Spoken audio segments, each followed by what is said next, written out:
From Hong Kong, Chicago, and the city of Stoke-on-Trent, this is the Classic Lenses Podcast. Hello and welcome to episode 86. My name is Simon Forster and I'm joined by Johnny Sisson and Perry G. Hello, Johnny. Good morning. And hello, Perry. Hello, good evening. I'm guessing that bit of misbehaviour that I specifically said, please be quiet in between when I say Classic Lenses Podcast and hello, welcome. Could we be quiet this week? Because every week for the last few weeks now, something's gone wrong. It's something like hitting a mic or dropping a pen or whatever. And I'm guessing that's your fault, Johnny. Is that right? Have I guessed correctly? It's quite possible, and you should know by now, if you specifically tell me not to do something, what do you think's going to happen, Simon? Really? You're going to get this. and that's just a prelude to the... It's a prelude, yes. Yeah, yes. To an exciting feature that's going to be in the podcast later in the show. That's why I thought it was actually an appropriate intro sound effect. Yeah, it was. Yeah. Foreshadowing. Foreshadowing. Thanks, Barry. Yeah. Okay, well, let's get on with today's show, and we're going to go straight over to Hong Kong. Because there were we heard a few things about what you've been up to last week, but there was a bit of unfinished business there, wasn't there, Perry? Yep. Oh, by the way, the weather is beautiful here. It's hot, but the humidity is low, so I am having a good time. The end of last episode, I was talking a little bit about the photo walk that I went on with Mike Epstein, and I was kind of falling asleep because we were going for about 2.5 hours at that point, and it was about midnight Hong Kong time. So I totally forgot to talk about cameras and lenses, which is kind of our raison d'etre. So Mike and I, when we went shooting, he had some cool stuff with him. And there's a cool story behind the first thing that I saw. When I met up with him, he had a Zeiss Icon ZM hanging around his neck, a black one. And I've been eyeing this camera for a little while. And the shop that I like to go to most in Hong Kong, Photopia, they had one for sale for a pretty good price that I was looking at. And then some bastard snatched it up within a day. And when I saw it hanging around Mike's neck, I was like, oh, Zeiss Icon ZM and a black one. And I noticed that there was a little sort of chip on the paint in the exact spot that the one from Photopia had. So I asked him, oh, is this the one that was listed there this week? And he said, yep. And I was just thinking, you bastard, that's the one that I wanted. And that camera is so nice. I don't need another Leica M mount camera, but what a beauty! Is it just like a Bessa R of some description with No. That's almost an insult to the camera. Well, it's made by the same people, though. Yeah, that's true. There are similarities in the finish, but it is. How do you describe the Zeiss Icon ZM? It's an M-mount camera, and I compare it to the Konica Hexar RF the most because they're both aperture priority, and it has a really nice viewfinder. I think that's its big selling point. It's big and bright enough that I can see the 28 millimeter frame lines with my glasses on. Wow! And I mean, it's almost like they looked at a Leica and they thought, how can we make this better in every conceivable way? Mm-hmm. So the viewfinder is better. The base length is longer. It has the swing open back, so it's easier to load. And I mean, it's light compared to the Hexar RF and the Leicas. I mean, I like everything about it except for the placement of the AE lock button, which is just smack bang in the middle at the back for some reason. So it's super nice, but he had a bunch of Zeiss ZM lenses, but he has a bunch at home, but he only brought the Sonar with him. I think I can't remember, or the Biogon. He brought the Biogon with him, and the ones that he left at home, he said he left them at home because unfortunately they are silver. So once again, I don't know if this is a Hong Kong thing, but the second listener I've met up with in a matter of weeks also agrees that silver lenses belong on silver cameras and not on black ones. But the lens that he had mounted to his camera that he used pretty much all night, I don't think he changed lenses except to show me something else, was the Nikkor 5cm f1.4, but in Nikon S mount, which is pretty much the same mount as the Contax RF mount. So he had this mounted to his Zeiss Icon ZM with one of those adapters made by Amedeo Muselli. I don't know if I'm saying that correctly. And we had, and he's an Argentinian craftsman who I think lives in the US now and sells these. Venezuelan, but close. Oh, okay. My bad.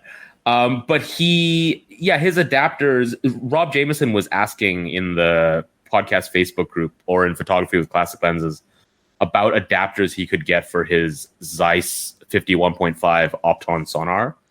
And there are a lot of cheaper adapters out there for Contax RF mount, but it's one of those fiddly mounts that if you really want to get the quality, this is the way to go, even though the adapters cost pretty much the same as the lenses. Yeah, I have it as well, and I think it's totally worth it. It's like having another lens. I mean, it feels like it's one of your lenses. It's that, because I mean, it basically makes those lenses seamlessly adaptable, you know, in a way that is highly unusual with most adapters. It's like it really is an extension of the lens itself. So it is, because I had a cheap Contax RF to Leica M adapter that I bought, and it just doesn't work properly because, I mean, the thing with these lenses is the focusing mechanism is in the mount, right? So the adapter needs to basically do all the movement that the lens would do other than changing the aperture. And so if you skimp out on this adapter, and especially if you're using it on a rangefinder, it's just going to feel terrible to use. Yeah. And so I before I got the Amedeo adapter, I would only ever use my Nikon S and Contax RF lenses either natively on the bodies with which they came or adapted to a Sony. Yeah. But with the Amedeo adapter, in rangefinder couples, it feels nice to use, and it really is like having another Leica M mount lens. The interesting thing is he makes the adapters for both Nikon S and Contax RF, but when I was trying out adapters at the shop, I found that the Nikon S mount adapter was actually more accurate for both of them. So there's a little bit of variation. I mean, with any rangefinder, you have to kind of try them out to see which one is sort of calibrated with your own rangefinder and the lens itself. There are also two versions of the adapter. There's the one that kind of looks like a normal Contax Kiev or Nikon S mount. And so on those, I think you can mount the 50 millimeter, the longer lenses, and some of the wide angles on the outer bayonet, right? Right. Yeah, it's both an inner and an outer bayonet adapter. So yeah, it'll do both. And there's another version, which is the one that I have, that only works with a 50 millimeter lens, but it has a focus tab at the bottom, and it rotates the correct way. Also known as the budget, the budget Amedeo adapter, because I think it's like $100 less than the other one. Oh, is it cheaper? I don't remember. Yeah. I think I remember at the shop where it's actually it's quite a bit cheaper, actually. Believe it or not, I actually really want to get that one as well. I have the inner outer, but I'd love to get like the 50 millimeter dedicated adapter. Oh, okay. I didn't know it's cheaper. I think maybe at the shop I got them, they were very similar priced. But to me, this makes Sorry, go on. No, I was gonna say I think also the standard adapter might be a little bit cheaper than it was a few years ago. I mean, I got mine quite a while ago, and it was it was pushing. I want to say it was pushing $300. Yeah, that's about right. Yeah, and I think they're a little bit less than that now. And I was looking at his he has them on eBay right now, which he never usually has anything on eBay, but I looked on eBay and he has both of them up there. And I want to say that the version that you have, it was like 180 or something like that. So which is significantly less than, the version that I have.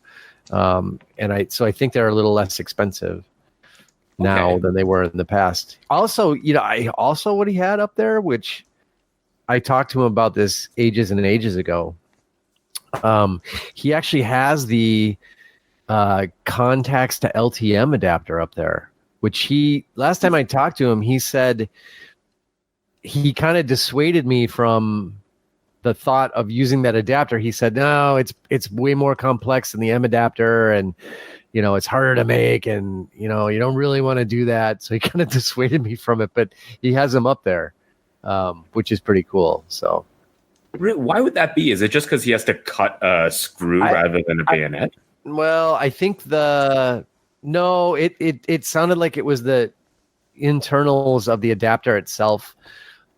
Just the way the rangefinder cam has to be coupled. Apparently, he said it's like, if I recall correctly, he basically said it's not as robust, so therefore it's harder. It's probably like everything is probably thinner or something. Well, that would make sense because it's a longer flange, isn't it? To the M mount. So therefore, everything's going to be that much slightly slimmer than the other. So I suppose when you're dealing with something relatively small to start off with, an extra millimeter or so can make a big difference. That's true, because the base of this adapter is about 2 millimeters thick. The bit that, how do you describe it? It's kind of like the round bit that sits on the front of the camera. It's really thin. Yeah. So just to confirm, I'm on eBay looking at Amadeo's site. The standard Zeiss Contax rangefinder this is the LTM. So the Contax rangefinder lens to LTM is $248. The Nikon S 50 millimeter to Leica M, which is the version Perry's talking about, is $195. That sounds right. He has a Nikon F to S adapter also for $280. What? And then he doesn't. This is interesting. He doesn't even have the old school inner outer version listed on eBay that I have right now, but he does have a Contax / Nikon S to Sony E mount listed also, which is $195. So there you go. There are some adapters that are similar to his that are just made from ripped out mounts from Kiev cameras, right? Oh, yes. Because I've never tried any of those. I Carl's favorite adapter. Is it? Yeah. This is the adapter that Karl famously made. I guess we could only call it the knife video. I'm not sure. Have we spoken about the knife video on the? I don't know if we have, but I think Simon, this might be. Certainly, we can't get Karl in trouble by talking about the knife video at this point, and it's one of my certainly favorite Karl memories. But yeah, he basically, his adapter, he was out using it, like walking around in his garden. And in Karl fashion, it just basically fell apart while he was using it, and he dropped part of it, and then he couldn't find it, and he was on his hands and knees in the grass trying to find the other part of the adapter. I mean, it's just classic Karl, right? So he finds the adapter, he figures out how to put it back together, and then he makes this video where he's got the adapter on his table, and he's got like this freaking, 6-inch big Bowie knife, like the thing you gut people with, out, and he's doing his Ukrainian accent apparently, and he's like, "You sold me shit adapter. Yeah. I'm going to come to Ukraine and kill you." And he's like, it's going on and on about this. We have to try to find that. I'm sure it's buried deep in one of the chats somewhere, but it's absolutely classic. But that was made from. He got that adapter. It basically, cut from a Kiev camera mount. It's just basically a cut out of a camera and then a bunch of stuff glued together and shimmed and all that, and it just put together to work with M mount. But they have a tendency to, shall we say, not hold up so well. Yeah. over time. So we had long discussions about this and how he should just, I was like, Karl, just break down and get the good one, and you'll just be done with it. Yeah. So. I think Karl. I think he actually entered into a discussion after having this problem with the optical block falling out. Yes, onto the floor, probably as Jupiter 3, probably something like that.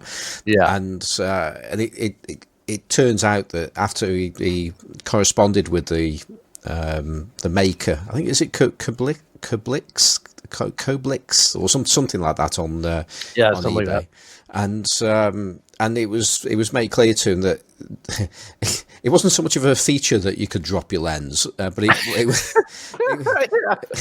it's something close to that, right? And in that it's because normally there's a stopper on the lens that I guess once you get so far out, the rangefinder can't connect with it. So what's the point of letting it go any further? Oh, that adapter is rangefinder coupled. Yes. No. It's not. No, it was for Sony or possibly for Olympus. Oh, I thought it was actually coupled. Okay. No, it wasn't. Right. But the point being is though, if that part of the camera was still on the rangefinder camera, then that the is it a camera? The bit that makes contact with the lens that connects to the rangefinder could only go so far. So the point being is you wouldn't.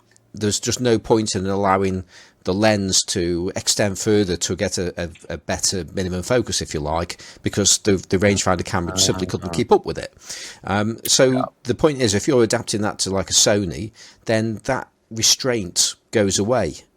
And I think his view was, well, let's have it carry on going, then you can go to like a point of having a sub macro lens, except the bit where it doesn't have a stopper at all, so it will unscrew out. And just to confuse things more, I think I can't remember which way it turns now, but it's it goes the wrong way. Exactly. Yeah. So it's confusing at best. So that was why it happened, and from that we then learned that it wasn't because it was badly made. It was just a decision that the maker had made to make it more flexible, should we say? But it could have done with carrying a warning to say that this could actually happen.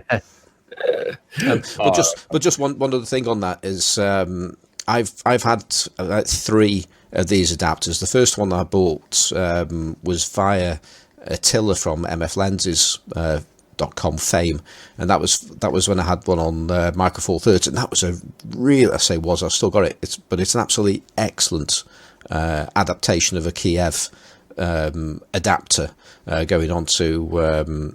I guess it'll be an LTM to Micro Four Thirds adapter bonded together, and the workmanship on that was excellent, and it cost me quite a bit of money. Certainly not as much as an Amadeo, but for something that was ripped off a camera and glued to something else, it was quite expensive. I think it was about £130, something like that. Wow! But the quality of it was great. But when I switched to Sony, which wasn't that long after I actually bought that adapter, I was thinking, do I want to spend another £130 on an adapter, or should I try one of these cheap ones from Ukraine? And I got hold of one, and it did a job. It wasn't as good. There's no two ways about it, but it did a job. But that adapter actually packed in a few weeks ago. I actually sent it to somebody in the post. Is that the one that fell apart on the 28mm? Yes. Well, it didn't so much fall apart, but it got knocked out of alignment, and getting the thing put back together again, because it's sort of screwed together with pointed screws that hold another piece in. So it's not a particularly good way of actually fastening 2 bits of an adapter together. So if you knock it, you're buggered basically, and that's what happened. And so I got a replacement quite recently. And it wasn't from Koblitsk, by the way. No, I don't think the other one was either, for that matter. And I've got to say, I'm not impressed with it at all. Especially when I mounted. I've got an Orion 15 lens, which I really need to sell. But I put that on, and the adapter was basically upside down, and I think that's just completely unforgivable. Oh man! On an outer bayonet, on a. Because all it was is just, like I say, you would undo these 3 screws and position it so it's the correct way up, and you're golden, aren't you? Yeah. So, but no, the seller couldn't be bothered to do that. It was also one of these where I asked for, well, it came with a Helios 103 as well. And which, I'm always happy to get a Helios 103. And I asked him, send me a nice one, will you? Which was basically because I'm going to sell it, so it offset the cost of the adapter. And it's got a bloody great big scratch right in the middle of the lens. I mean, it does nothing for the image quality. It'll take perfectly good pictures or whatever, but when you try and like pull a fast one like that, say, give me a nice one so I can sell it as a profit, please. It was a little bit disappointing. I think, one of the takeaways is the nice adapter, you buy it once, it saves you from buying a pile of terrible ones. But the other thing is, there is merit to getting something like the Amadeo because the Leica M mount is so adaptable to any other mount. So for someone like Rob Jameson who asked this question, I know he has an M mount camera, so he can just stack adapters rather than buying a Contax RF to Fuji adapter and then having to get other Contax RF adapters if he wants to use them on any other camera. And then if you are using a lens like the Nikkor 51.4, the Nikon S mount version plus the Amadeo adapter is still pretty much cheaper, or the same price at least, as the LTM version of that lens. Yeah. So you can get the same lens plus the adapter, which gives you more versatility. The only thing you lose is that close focus, but that's useless anyway. I'm pretty much on board with what you're saying there. I think that I would draw the distinction between how you're going to be using the lenses, and if you're just going to be using it on a Sony or a Fuji or whatever, and that's as far as it goes, then right. I think it's got to be questionable, because ultimately, one of these cheaper adapters will do a job, assuming that the thing's been made properly, of course, which you don't know. But ultimately the cost is far, far less. But if I was a rangefinder user, I would jump on the Amadeo without any question, simply because of that rangefinder compatibility. Just makes so much more sense. Yeah. I mean, if you're a normal person who just uses one camera and adapts all your lenses to that, then absolutely. But if you're abnormal like us, right, then I think you never know when a Leica is going to appear in your future, right? Got to be prepared. I mean, I actually did buy mine to use on the Fuji originally, because what I did is I have the Amadeo adapter, and then I have the good Yinon M to Fuji helicoid, which is really nicely made. So those two things combined together, I could use my Opton sonar like seamlessly on the Fuji, and that was originally how I used it. But I did specifically buy the Amadeo adapter because I thought, well, I'm just going to get the good one, because when I do get an M mount camera someday, I'll be able to use this lens then directly on the camera. So that was kind of why I did buy it in the first place. Yeah, I was just going to say the Enon adapters are really, really good. But I came across somebody selling some adapters which I thought were Enon, because I do a camera fair every now and again. In fact, actually, I'm doing the camera fair, the Wolverhampton Camera Fair, this weekend. On Sunday. So come and say hello to me at the Wolverhampton Racecourse. But anyway, there was a chap in there last time, and who was selling these adapters. because somebody came along to me and said, "Oh, have you seen this?" And I looked at it and thought, "Oh, it's a Yenon," and then they said, "Oh, I got it for £5 or £10 or something like that," and I thought, really? That's fantastic. What's going on there? And then I had a closer look at it, and I thought, it doesn't seem to be quite as good as the ones I've seen before. And then I looked at the actual box that it was, which is pretty much the same, because the Enons I think they've become in a few different types of boxes, but this particular one, it looked like it said Enon in the same font. It was all like a white box with silver writing, except it had a spelling mistake in it. Except it wasn't a mistake. Yeah, right. Yeah, so I can't remember what it was, but let's say Yenon is the correct one. I think it was more like Yenom, with an M instead of an N at the end. It was something daft, just like that. And you could see, so these Yenon in China are being ripped off by people in China. There are a lot of Chinese knockoffs of the Yenon, but having said that, I'm pretty sure that the Yenon M to Sony helicoid adapter is a ripoff of the Voigtlander one. Oh yeah, it's a direct copy. Yeah, it's a direct copy of the Voigtlander VME, and that straight up. And that wouldn't surprise me at all, because I know that the M42 to M42 adapter, which they do, that's as near as damn it identical to the original Pentax one. Yeah, exactly. I mean, that's like, why mess with a good thing, you know? I mean, but the difference is they actually make it like quality wise. Yes. Yeah, it is a good adapter. I mean, like 98% as good as the original, right? Whereas the knockoffs are like just knockoffs, right? But at least it's like they try. Yeah, they actually really do make them well. Yeah, I mean, it's really smooth. I remember when I have the Yenon Leica M to Sony helicoid adapter, and I tried it and the Voigtlander side by side, and it felt the same. So I just bought the cheaper one. Yeah. Right. I just wish one of these companies, when they make these M42 helicoids, can have the imagination to reverse the thread so they focus in the right direction, because they all just copy the original Pentax one, which goes the wrong way, of course. Oh, just don't think about it. Just turn your mind off. It'll be okay. Well, you know, when I mentioned that, I think it was last week when I was talking about that 40mm Ultron, which is now for sale, by the way. And I was using it with the close-up lens, and I just couldn't understand why I put the lens on and then I went out and to get closer, and I couldn't get closer, and it was because I was turning the focus ring the opposite way, so I was taking it to infinity with the close-up ring. But wouldn't you notice that? Well, because it won't go further. Well,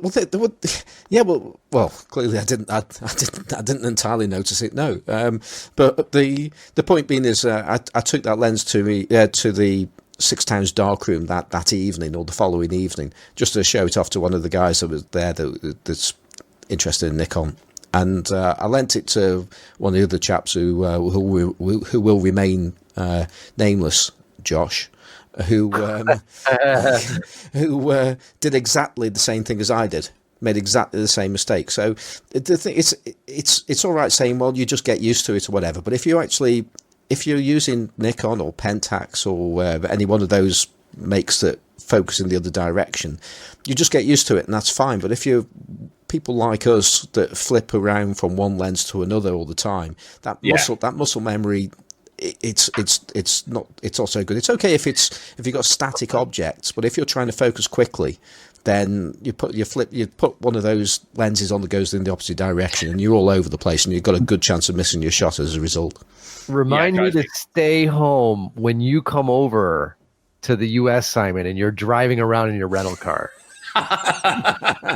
Because you will be accidentally on the other side of the road the whole time. That's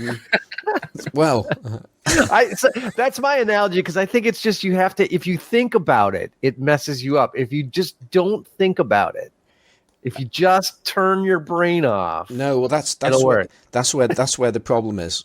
And oh dear. I mean, I have no problem turning my brain off. It's pretty much shut down all the time. So Simon's brain is always on. Well, I switched my brain off when I was on holiday on the island of Madeira about 10 years ago, and I was going up this road and I realised I needed to turn around. And if anybody's ever been to Madeira, a lot of the roads out in the countryside of Madeira are narrow and twisty. And getting somewhere where you can actually turn the car around in the opposite direction is not so easy. And I wanted to, there was a car behind me, and I wanted to build up some distance between myself and this car. So I put my foot down a bit and zipped up the road, and eventually I found this place where I knew that I could get the car turned round in safety, and which I did. And I was thinking, yeah, I'm a bit of a hero there. And then I then drove back down the road on the wrong side of the road, and I hit a car head on coming round the corner. So it's a real problem, folks. What was it? Nobody was hurt, by the way. It was not a high speed collision or anything like that. But yeah, I do have a bit of a problem with that kind of thing.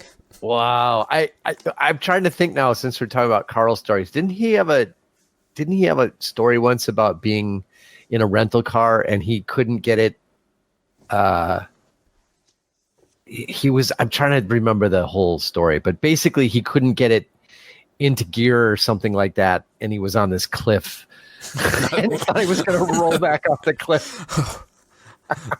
The same sort of thing. I need to fess up too. I mean, when I was, I almost got killed in Ireland. Not because I was driving on the wrong side of the road, but because I was taking photos in a field in Sligo somewhere, and I went to walk back across the road, and I came within inches of getting killed by an oncoming car, because it was, I heard the car coming, and I'm assuming the car over my shoulder is on the opposite side of the road, not an inch from my head. You know what I mean? So I felt it whooshing past me as I was like backing up towards the road to take a picture.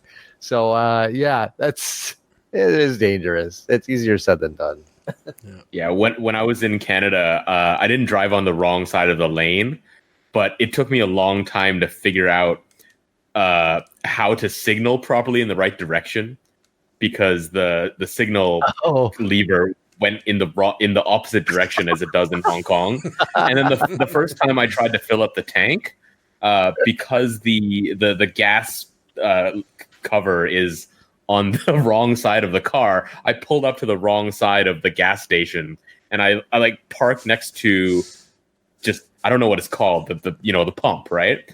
And I came out and the pump was on the other side of the car, and I was too proud or lazy to move the car. So I went around and I grabbed the gas pump, and because the nozzle and what's it called? I can't speak English today. The tube, the tube was long enough that I could sort of wrap it around the car and fill up from the other side. So yeah, it's totally a thing. Yeah, I was going to say that's normally that's like professional filling up at a fuel station, because you can just show the world you don't have to queue up on one side. But if that petrol station was completely empty, which is what I'm imagining the the gas station, whatever. Yeah, it was empty. Yeah, then that would look a bit odd. There was one guy working there, and he was inside the shop wearing a wife beater, just kind of looking at me doing this the whole time. It never came out. But sorry, on back on topic, on the subject of adapters, I have started buying adapters when I get a new lens in a new lens mount that I don't have an adapter for. I've started just getting an adapter straight to Leica M, because then I can just stack the adapters onto a Leica to Fuji adapter or a Leica to Sony adapter, or if I want to, for whatever reason, use it on that Tech Art autofocus thing, it'll just go right on. And it saves me from having 3 times as many adapters too, as long as they're well made, because you don't want to stack poorly made adapters. Yeah, well, I was going to say that's a really good point. But even if you say well made, I mean, you can still have extra tolerances when you work in adapter to adapter rather than adapter to something that a native mount. And yeah. I came across this when I did that. We talked about it the other week, or may have talked about it on the large format photography podcast, where I mounted the idea was to mount a Hasselblad to a large format camera to do some extreme macro, but to get my exposures because we didn't have a ruler, so we couldn't actually work out what the extension was or anything like that. I mounted my Sony to the Hasselblad adapter, so effectively used a full frame as almost like a spot meter. And it worked as far as I can tell. I haven't looked at the photos yet, other than just developed them. But one thing that I noticed was I was doing this in a very bright place when I was doing it at home, at least anyway, when I first tried it out. And I took some pictures of some tiny flowers and things like that. And I was just about to take the shot. And I mean, the whole way of actually doing this, you actually set I would set the Sony on in bulb, if you like, or on a long, or say a 10-second exposure. And I would use the shutter on the large format part of the camera to act as the shutter. And so when I looked through, I realised, I hadn't actually opened the shutter, but I could actually see flare in the shot when the shutter was closed. And I was thinking, well, how can this be? It's just looking into a black box. And then I sort of moved. I was thinking, I've got a hole in the bellows of the large format camera and whatever. And just by moving my hand where the sun was coming, I actually identified that there was a gap between the Sinar adapter to Hasselblad and my adapter. I was actually using 3 adapters actually, but between the Sinar adapter and the KNF adapter, there was a light leak. So in those, I was having to just put a cloth over it just to stop that light coming in. Was that because you had a Hasselblad on one side of the stacked adapters and a large format camera on the other, and the weight was just dragging the adapters down? In that case, no, because in that case, that was with the Sony. Okay. I didn't actually check to see if that problem was occurring just with the Hasselblad on there or not. It could have been, but it's that difference between the machining between two adapters is you just do have that potential for trouble, and therefore if you're not shooting in bright light, it wouldn't have mattered. It wouldn't have mattered in the slightest, but you can get if you've got that light leak, then you're gonna lose some contrast, or you're gonna have some flare coming in that just doesn't belong. So you just got to be a little bit careful. Yeah, and that's fair. Plus, with stacking adapters, when it's on a digital camera, for me, I don't care if it goes past infinity, but sometimes you get the tolerances just line up so that it doesn't quite hit infinity, and that's really annoying. Yeah. Indeed. All right, so other than the adapters, the other thing that Mike had with him on our little meetup, because we shot for a couple of hours, and at one point he turned to me and said, "Perry, I have to go soon because my wife is expecting me home at 8 p.m. So I was like, okay, cool. We looked at our watches. It was 9. so we went to a pub. Might as well be burnt or scolded, yeah. Shout outs to Mike's wife for her patience. And we went and sat down, and he showed me the other camera in his bag, which was something that he picked up. I don't remember where, but he got a full set. It's a camera that I've never played with before, so it was really fun to check it out. The Agfa Ambi Ssilette, which is a rangefinder, and it has I think the shutter is a leaf shutter that sits behind the lens, and it came with 3 lenses: a 35 millimeter, a 50 millimeter, and I think a 90 millimeter. And he only had the 50 with him, I think. That camera is super nice. Have you guys ever tried it?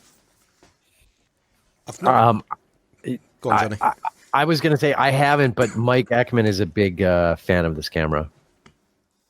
Yeah, a lot of these sort of obscure older rangefinders I find fun to use, but not super appealing because they don't have some of the polish of the nicer ones. But this thing is great. The viewfinder is really, really nice.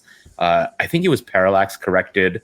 The advanced lever felt really good, and it was just a wonderfully machined camera. And Agfa made some really good stuff back in the day, but this I think is nicer than the Agfa cameras that I have by quite some stretch. I think if I remember right, was I've read up on this one relatively recently, because I've actually got an Agfa color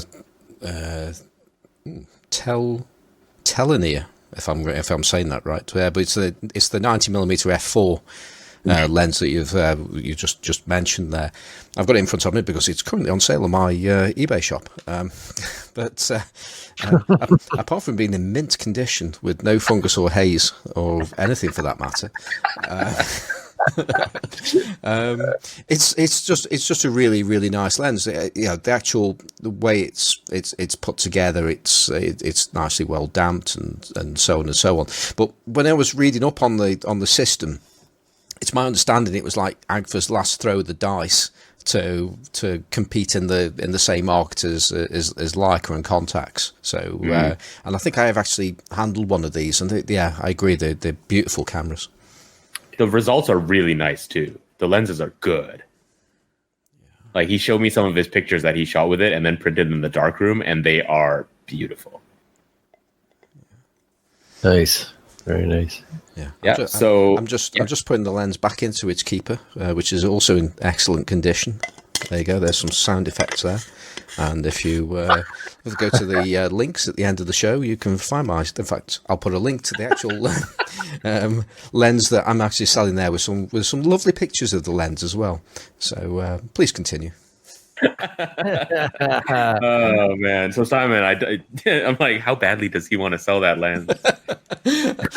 I haven't. Well, I think the problem is trying to put it onto a camera that's not an Agfa, and that's really where the problem is. And, there are people out there that have got the skills to do these things. I'm not one of them. Yeah, the adapters are. I don't even know if they exist, and the cameras are hard to come by anyway, right? Yeah. So shout outs to Mike once again, because that was good fun. We've been chatting quite a bit afterwards, because he told me about a darkroom that he prints in a lot in Hong Kong. And recently he's been having some serious Pentax gas, and I think he wants a Spotmatic, a black one, real bad, because he just picked up an 8-element 51.4 Super Takumar. But then he sent me a picture of his camera shelf and said, I've got way too many cameras. My wife won't tolerate anymore because they won't fit on the shelf. And I was sitting next to my girlfriend when he sent me this picture. So I showed it to her, and she took a look at it, and her response was, "Oh, that's not too bad." Wow. It was about a quarter of the size of one of my shelves. So, and it made him feel a little bit better about himself. Wow. So other than my meetup with Mike, two other things real quick. I did pick up 2 new cameras. I don't think I've picked up anything else. I don't know. But I've had very different emotional responses to these 2 cameras. So the first one, which I guess we'll talk about, is the Horizon 202, which Simon, of course, you know a lot about. Someone listed one. I think its correct name is the Awesome Horizon 202. The Awesome Horizon 202. Yeah, there was a guy selling it locally. It was in really good shape. It came with no filters, unfortunately, but an original Zenit case, the signed documentation, plus an English manual, which I think is relatively hard to come by. So yeah, it I don't know, man. I loaded a roll of film into it, which wasn't as painful as I thought. It might have been the circumstances, because I took it out to the seaside to go shooting yesterday. And before I went shooting with it, my girlfriend and we went kayaking.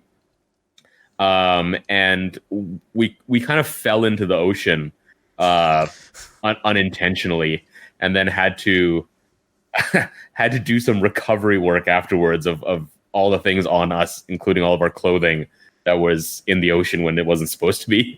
So our trip got cut short, and I I didn't really get to shoot with the thing. But I don't know, man. I wish it could focus, because the one thing it's got going over the X-Pan is the lens is faster, but then it's fixed at infinity. So part of me is like, oh, what's the point of shooting at 2.8 with this thing? Because I don't shoot landscapes, and it's just going to be anything that's close up is going to be out of focus. And then the thing is made of plastic, and it kind of feels like a toy. And I can see the appeal, though. But there's only one photograph I want to take with this.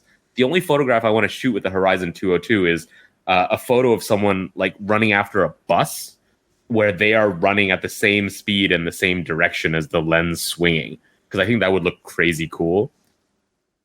But other than that, I just pick it up and think, I would rather use my X-Pan. It's like, where do we start with this? Right, first one, about focusing. You don't have to take bokeh shots all the time. I don't want bokeh, man. I want stuff to be in focus, because I like pano shots where I've got a subject that's relatively close and then composing the frame in sort of 3 sections. But I was looking on Flickr at pictures of the Horizon, and there are a lot of pictures that are sort of panos of a landscape with a person or something in the foreground, and they're just out of focus. I guess. Well, I think the first thing is there. It's obviously going to be dependent on light conditions. So yeah. I mean, all the shots I've taken have all been on bright days. So in fact, most of the time I've been struggling to get it under f/16 because I was using 400 film at the time. So I think that's going to be the key thing. You need to use a faster film if that's going to be the case, because your hyperfocal distance on a 28mm lens is pretty generous. So yeah, stop it down. I'm just got a 28mm lens in front of me now, and I'm just looking at the depth of field scale for, say, f8, and f8's pretty much, I would say, anything over say about 1.8 meters or so at f8 is going to be in focus. I'm sure it's, I had it, like I say, I was shooting at f/16, so virtually everything was in focus for me. So I've just not come across that as being a handicap. Now then, there were several other things you said that were incorrect. I'm just trying to think back. I think one of the things you didn't mention is the fact that it's cheap and it's plastic, and I think that's almost certainly one of the issues you've got with the camera. But no, hold on. I really like the Bessa R, and it's plastic, right? I specifically remember you hated the Bessa L because it was plastic, though. It's got bits of metal in it, though, hasn't it? I mean, the Horizon is just complete plastic. That's it. That's all there is to it, and a bit of glass. Wait, does that make it better? No, I'm just saying it's just your your viewpoint is sometimes skewed, shall we say, on equipment. Yeah, fair. That's fair. The plasticiness. You know what? I don't even think it's the plastic that I mind, because I've got quite a few plasticky cameras. It's when you hold it, because you have to hold it in a really weird way. I feel like I'm eating a sandwich when I'm holding the camera. You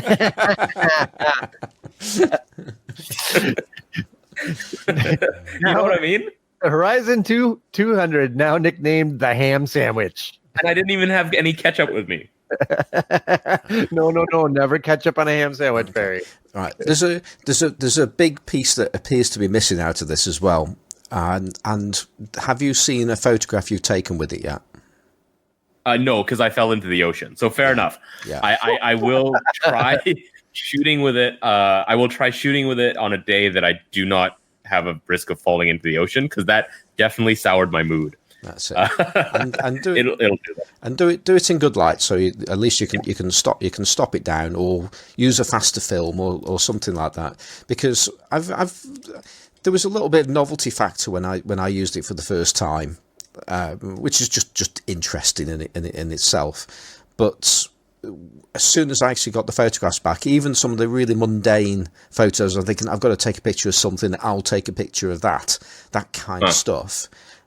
There's just something about the images that I was there thinking, oh, that looks really good. I look back at it now and I think, well, it's just a bit odd, but it looks interesting because the distortion that comes with that lens. So I think you're going to be quite surprised when you actually see the results, because it's just not it's just not, you just don't get the same kind of results as you would do with an X pan. It is not a replacement for an X pan. It's a no, not at all. That crazy distortion and curviness that you get. I think if I stick with this camera, which is questionable, and figure out how to make the most of its curviness, then yeah, I think it's a really cool creative tool, because fair enough, it does things that no other camera I have can do. And I gotta say that the mechanism for doing the shutter speeds is pretty genius, because it really only has 2 shutter speeds, but then it just changes the size of the slit to adjust the sort of relative exposure time. And I think that's a brilliant piece of design. Although, did they copy that from the wide lux? Almost certainly. And just actually, I think we just need to clarify that because most cameras, well, many cameras with a focal plane shutter effectively use the same shutter speed, and it's just the slit, as you just said there. What you're saying about the 2 speeds is the swing of the lens as it goes through its arc. That's what you're talking about with the 2 speeds there. Yeah, so it has 8 different shutter speeds that you can pick, but the swing only moves at 2 different speeds, and so between the fast and slow speed, you adjust. It adjusts the shutter speed by changing the size of the slit, which is super cool. The wide lux only has, I think, 3 or 4 speeds. So there you go. It's better than a wide. Superior, then. Yeah. Perry, I think you need to keep it and learn how to make the most of its inherent what should we call it? Not flaws, but it's sort of inherent characteristics and distortions. It's like a 28 millimeter lens. It's inherently, to really pull it off, you have to embrace the distortions. You know what I mean?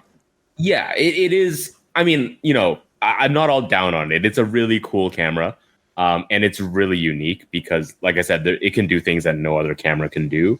And I really want to see what a picture looks like when there's someone moving across the frame at the same speed that the lens is swinging. See, for that alone, you need to keep it and just do that with it. Yeah, it's like panning without moving. Yeah. That's it. So everything in the background is going to be static, and you're just going to have this somehow panning a person going across a static landscape. Or if you're panning against the direction of the movement. Right? Well, that was what I did with that seagull. Yeah. That wasn't actually what I was trying to do. I was trying to do exactly what Perry did, wants to do, but I just got the direction of how the camera swings completely wrong. Because theoretically, if the person is moving at the same speed as the camera swing, you'll get them moving across the entire frame, but they'll also be relatively sharp all the way through, right? And I just have no idea what that's going to look like, and I think that's cool. Okay, and if while the camera is swinging, you turn the camera the opposite direction. There's that too. That's like pro, but then that's pro level now, isn't it? Well, that's the Jeff Bridges move. Exactly. He turns the camera during the exposure to get those 2 images on the right and left. Oh, and if you flip it upside down and do it, then you could get the person you could get the person running at themselves. Yeah. Okay. There you cool. See, you have to keep it. I have ideas now. Yeah. Good. But way back when I first got the X-Pan, my main worry with it was that it was going to feel gimmicky. I think that concern is also present with this camera, but it's cool. Johnny, are you any closer to getting more? Oh, screw you, Simon. If I don't like this good one, if I don't like this one, I'll send it to you. All right, no. In all seriousness, Vlad has been trying to hook me up with one of these for 3 years. He's like, Johnny, do you want to get Horizon? I can get you Horizon. So I need to just get one from Vlad because he can next time he has a shipping container full of cameras sent over from Ukraine, he can just have a little spot in there for another Horizon. So he's probably got 6 of them. I mean, he's got one that he shoots with. So I just got to bug him about it, and I'm sure he can get one for me. Sorry, can we talk about the bubble in the viewfinder, Simon? Yeah. That bubble It's super useful. So there's a bubble level on the top of the camera and then a mirror that reflects it so you can see it at all times in the viewfinder. It never, when I think I have the camera straight, the bubble always tells me I'm wrong. And when I shift the camera to look straight, so that the bubble looks straight, the camera always feels tilted to me. Not that that's a problem. I trust the bubble more than I trust my own perception of like horizontal, but I feel like I'm playing some kind of weird video game while eating a sandwich holding this thing, because you turn it one way, the bubble moves. You tilt it, the bubble moves. You turn it one way, the bubble moves the other way. I haven't quite figured out which way moves the bubble in which direction. I share that feeling too. It's really, really odd, and I'm usually good at getting a level horizon on a photograph, but it just I'm used to it telling me no, you're wrong. But who knows? Yeah, the bubble might not be telling the truth. I have girlfriends for that. Oh man, we should do some test shots where we trust the bubble and then trust ourselves. Trust the bubble. Trust the bubble. Yeah. You guys should do a Horizon 202 photo book, and it will be called Chasing the Bubble. Yeah. Well, I've got a roll in front of me now, and you'll be glad to hear that it's fresh film. Yes. Oh, actually, no, it's not. Oh. It's okay. So it only expired last year. So that's fresh enough. That's fresh. That's fresh enough. Yeah, and at least I think it expired last year. Everything's in Russian, and it's Oto 100. What's it called? Astrum film from Eric Sluice. Thank you very much, Eric. Right. And actually, that's a point. M from Emulsive is shooting a roll of this at the moment in his F6. And it's the strangest film. It's the thinnest film you can just imagine. It's as if like they've painted the emulsion onto graphene. It's just astonishingly thin, and so I'm having to psych myself up to actually getting this onto a reel, and also work out what I'm going to do with it as well. But I'm looking forward to giving it a go. Because I think it's actually Agfa. It's Avia something film. I think it's aviation film. So it could be some interesting shots. But I do know that some of the shots I took with it, I definitely try to level it up. So it'd be interesting to see what those shots are actually, how they're like, because some of them I wasn't really trusting it. So later on this week we will have some data to talk about. Sweet, yeah. And as long as you didn't store the film in your car on a hot day, I think it was fine. Yeah, I'm sure. It's been in Eric's vault, and we know that's certainly one of the most secure and best places to keep anything. Certainly in Eric's house, anyway. If the story that Johnny tells about the camera that he had off Eric. So whereas the film is certainly treasured over there. Yeah, I have a roll of Ultramax in mind, so I'll try to get around to shooting it. Sorry, I was listening to Kool and the Gang. So the other, moving on from the Horizon, the other camera that I picked up, this one's a little bit weird for me because it's a camera that I've wanted to try for a long time, but I've never picked up because it is everything that I don't like in a camera. That's why I haven't picked it up. But the pictures I've seen from it look amazing. So I'm kind of surprised by my own emotional response to it. So the other thing I picked up for a really good deal here locally is a Pentax 6.7, the early 6x7 version, with a super multi-coated Takumar 105 2.4, because that is the only lens that I've been interested in shooting on this format and with this film, with this camera. It's my first 6x7 camera, and the reason I didn't pick it up is because I like small cameras, and this thing is the size of like a small country. I like light cameras, and this thing weighs a ton. Although I gotta say, the handling, it doesn't feel as heavy as it looks because of the fact that it's basically a giant Spotmatic and not like a Hasselblad. Yeah. And I like quiet cameras, and this thing is loud, which we will find out very, very shortly. But after I got it, I picked it up with the prism and the waist level finder, and I put a roll of Cinestill through it that night. And number one, I really enjoy shooting with it because the viewfinder is beautiful. But number two, my gosh, the results are incredible. I've got 6x9 cameras, and this looks way better. To me, it looks better than a Plabo Makino or Mamiya 7 results. There's just a pop to this lens that looks almost large formatty, and my mind is blown. I can't wait to shoot this thing with black and white film. And I've literally, for a couple of days this week, I've been carrying it in my day bag, where I would normally carry a Leica CL as my light carry-around bag. I've had a Pentax 6.7 in there. I haven't really had a chance to shoot because I've been busy, but man, I can't wait. This thing is amazing. Yeah. So you have the waist level finder on it, you said too, right? I do have the waist level finder on it. Although I made the mistake of trying to shoot vertically with the waist level finder. So I very quickly had to switch back to the prism, but it's gorgeous. I mean, the thing's huge. Yeah. And it's a lot. That camera's a lot lighter without the big honking prism on it. Oh, it's so much smaller. The prism finder weighs the same as one of my Leicas. It's insane. Yeah, and it's a lot brighter too. I mean, those old prisms are not particularly bright. Yeah, go on, sorry.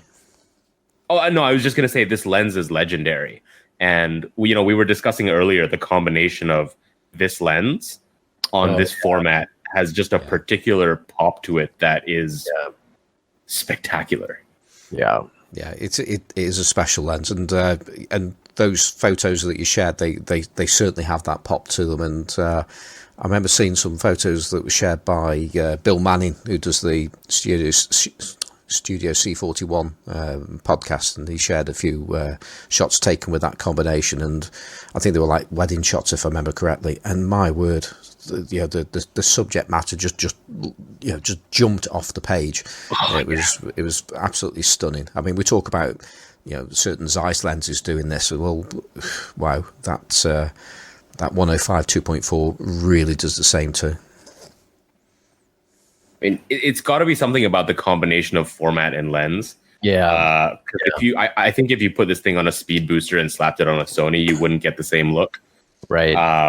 But at the same time, there are other lenses for this camera and other lenses for 6x9 where you don't get the look either. Right. But then pretty much every large format camera does have that look. Yeah. I think this is a must discuss lens with Jason Lane, because there's, on the surface of it, I mean, there are other lenses probably with a similar formula, but there is, I mean, you can see it. It's there. I mean, I don't know what else to say. There's not another lens for that system that has pop like that. Mm-hmm. So were you shooting wide open when you were doing those shots? Yeah, mostly. Right. Because I mean, that is something. One of the things about it is, for a medium format lens or a 6x9 lens, f2.4 is very wide. Oh yeah. I mean, I was shooting wide open because it was nighttime and I mostly needed the speed. But the shots from this lens at any aperture have the look. Right. That's the thing, is it's not, I don't think it's solely the fact that it was wide open. There's something about that lens, because it does that at other apertures too.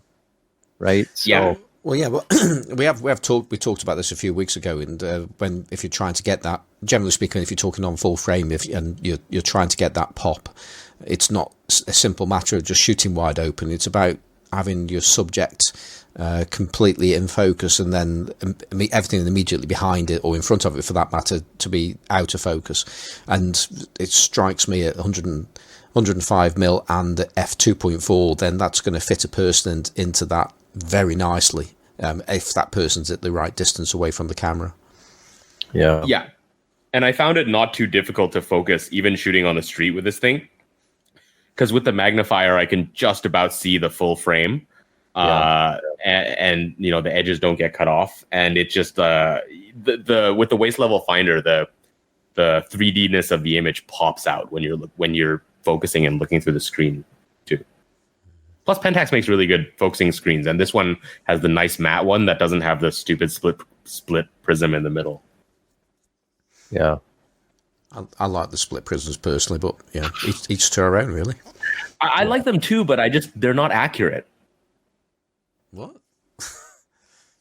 No, when I use the split prisms, every time I focus and it looks like my subject is perfectly in focus, even when I rack back and forth, it comes out not in focus. And this is not one specific camera. It happens on my Mamiya 645, happens on my Contax S2, pretty much any camera I have with a split prism. If I'm trying to shoot wide open for a subject that isn't, super close where you can really see every little detail in the depth of field, it's always off for me. Yeah, that there's that Gary Winogrand video clip. Oh yeah, where he famously talks about that, and I think he's totally right, because it's essentially a rangefinder device, really, with a zero base length though. Yeah, exactly. So, because that's my experience with split prisms as well. I know they look more accurate when you're using them, but the final result isn't. Exactly. Yeah, exactly. No, I mean, that could just be my eyes or our eyes, but I don't know. I've heard that same complaint from too many people at this point.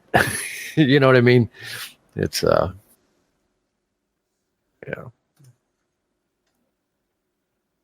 So should we do our special feature? as trailered at the top of the show. Yeah, we should. Can we? I realized I have to dig out one more camera for this test. So okay. Can we take a little mini break, and I will be right back. Yes. While I do that. All right. So Johnny is back now. While he was gone, I was trying to convince Simon to get a Pentax 6.7. But they focused the wrong way, so it ain't gonna happen.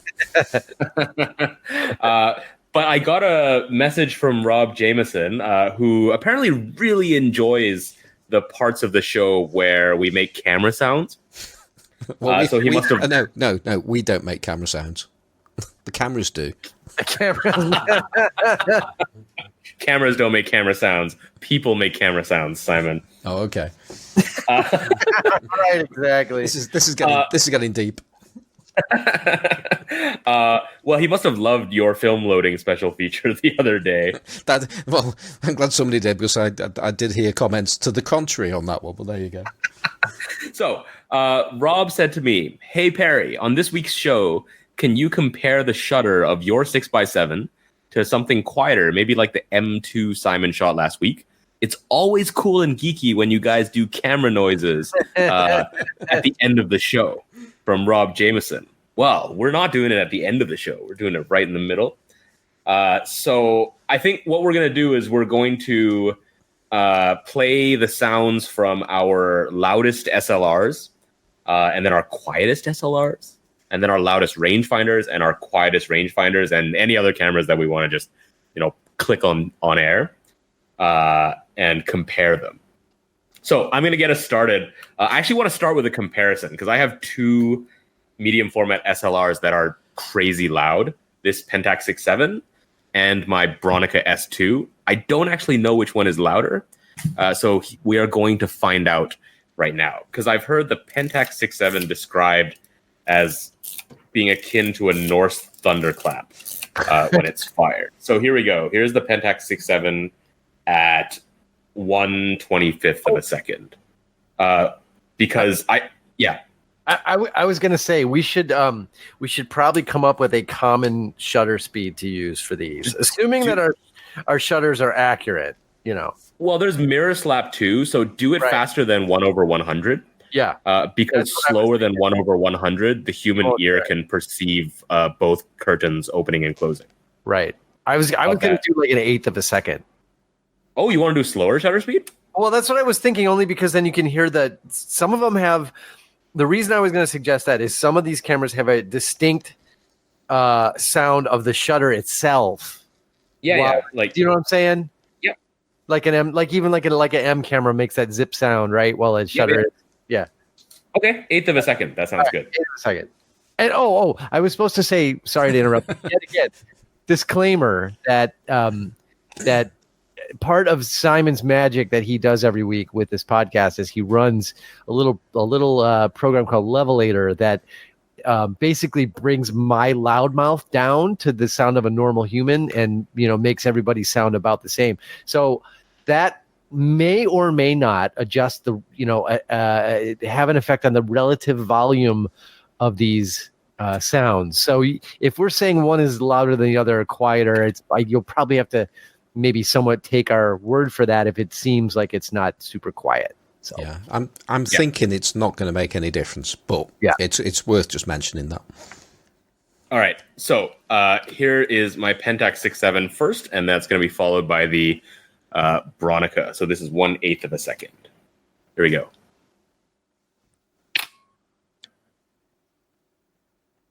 I think that's it. That wasn't too bad. Not too bad. No, fine.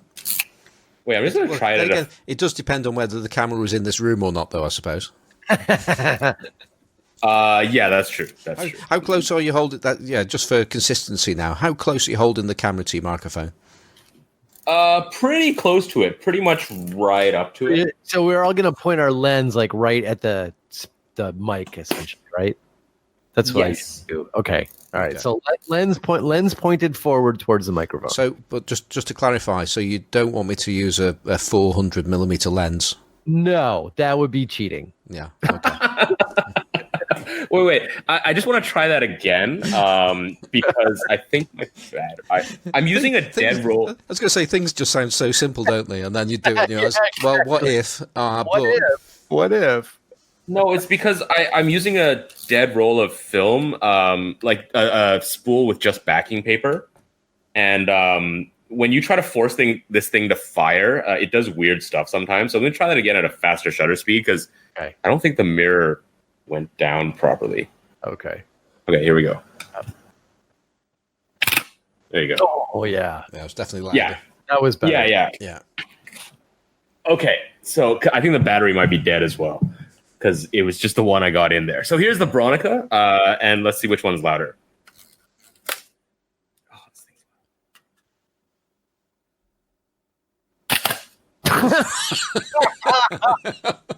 Did you just catch a rat then? Wow.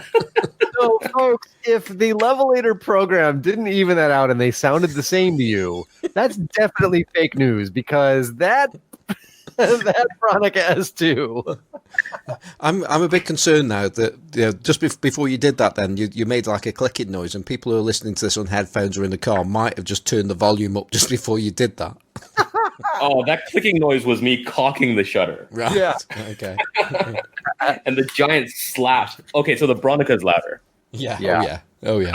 Gotcha. Yeah. I think we're going to struggle to beat that. All right, over to you guys for loudest SLR. I don't have anything that comes anywhere close to that. So it's not a competition. Yeah.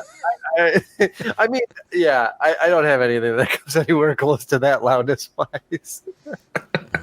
Well, I've got my loudest one, but again, it's just not in that league. So I'm going to do my Hasselblad now, which there's two ways of listening to this as well, actually. But I'm going to do it the 1/8 of a second, and so let's wind it on. Okay, that's the winding sound. And here we go. It's really close to the microphone now. Yeah. Oh, that sounds pretty nice. It is. It's lovely, actually. But there's two things going on there.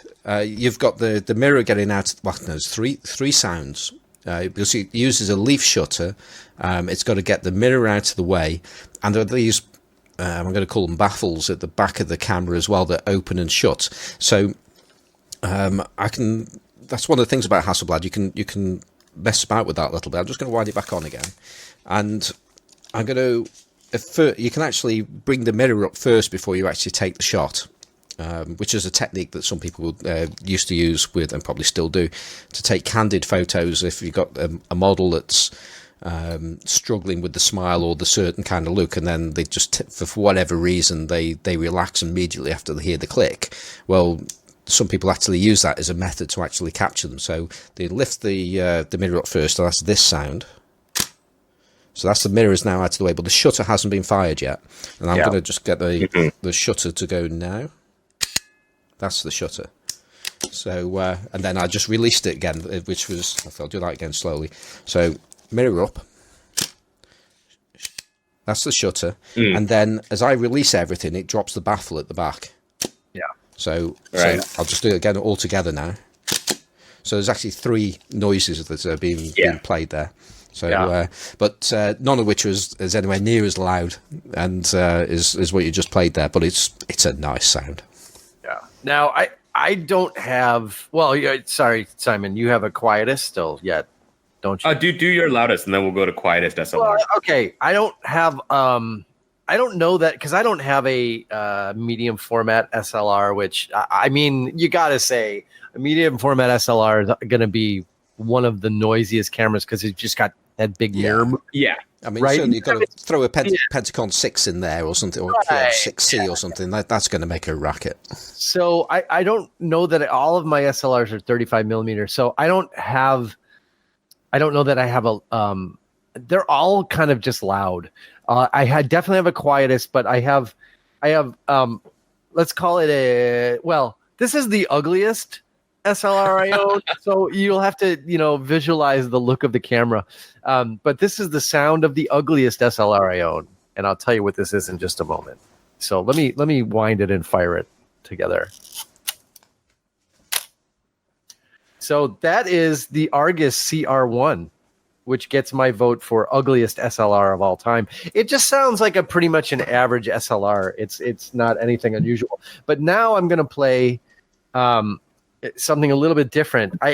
So my quietest SLR made me think that, hey, maybe I should go get this camera out because it's basically a very similar camera and maybe it's also really quiet. So I thought, because I couldn't remember, so I thought, all right, I'll go get this camera first. So this camera, which I'm gonna play next, is a Contax D, which is which is a very, very old Contax SLR, no auto mirror return. I think this camera is like 1950-ish. So I'm gonna wind it. Wait, so is this your quietest SLR? No, this is definitely not my quietest SLR. But my thought was that it could possibly be as quiet as my quietest SLR, but that's absolutely not the case. And I don't know if the shutter speeds work actually or not. So I'm just going to shoot it, I guess, at a 60th of a second. So here we go. And let me wind. It's a weird little sound at the end. Now, that last zip sound is me releasing the shutter button that's kind of stuck in. Because I have a feeling it didn't sound like this originally. This camera is in pretty rough shape. I basically bought it because it had a lens attached to it, but the shutter curtains are crispy. There is no other way to describe them. They are literally, they look crispy. So this camera is not in any way, I would say, in shooting order. But I wanted to put that lens on it, or put that on so you could hear it, just to hear what one of the earliest SLRs sounds like. Now here is, I'm going to say my quietest SLR, which is very similar in terms of design to the Contax. It has a front button shutter release, and it you can tell they share a common DNA. So this is the Petri Penta of, I think, 1960. So I'm going to fire this off. So I don't know if that sounded quieter, but I'll wind it and fire it. Yeah, it did. So I've confirmed it is definitely quieter than my Olympus OM1, which I would have said is my quietest SLR, but that Petri has it beat. Yeah, that was so. sweet. when it came, I was just going to say, is it still working after you're pressing that shutter button? Oddly enough, it is. I've run 2 rolls of film through it, and it works. Well done. Yeah. I thought that my quietest SLR was going to be the OM1 as well. But when I compared them side by side, I was really surprised at which one was quietest. So I'm going to play that. This is my quietest SLR. I had to dig really, really deep through the recesses of my camera collection to find this, by the way. And there's been some speculation in our Facebook group after I posted a picture of the horizon of like what my apartment looks like. And just to clarify, my apartment is very, very small, but there are a lot of cameras in it. So this is an Alpha 10D. Which I'm really surprised was the quietest. Here we go.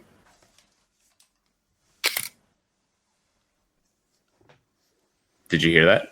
Yeah. Yeah. That was it. It was middling, you know. Yeah, it's not quiet. It's an SLR, but it's quieter than my OM1, which I wouldn't have guessed at all. Yeah, it's got the quietness of a fine Swiss watch. Yes, exactly. It feels really nice to use as well. It took me about a minute to find the shutter button because I haven't used it in a while. I feel the need to share because I just realised I do actually have something relatively noisy, and I just need to. It's not a rangefinder. It's not an SLR.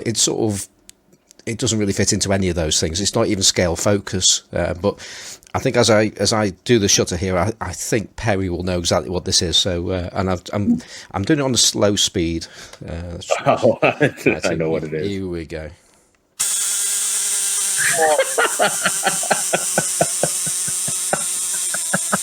There you go. The Horizon. What was that? The Horizon 202. It sounds like one of those wind-up kids' toys, like a little mechanical robot. Yeah.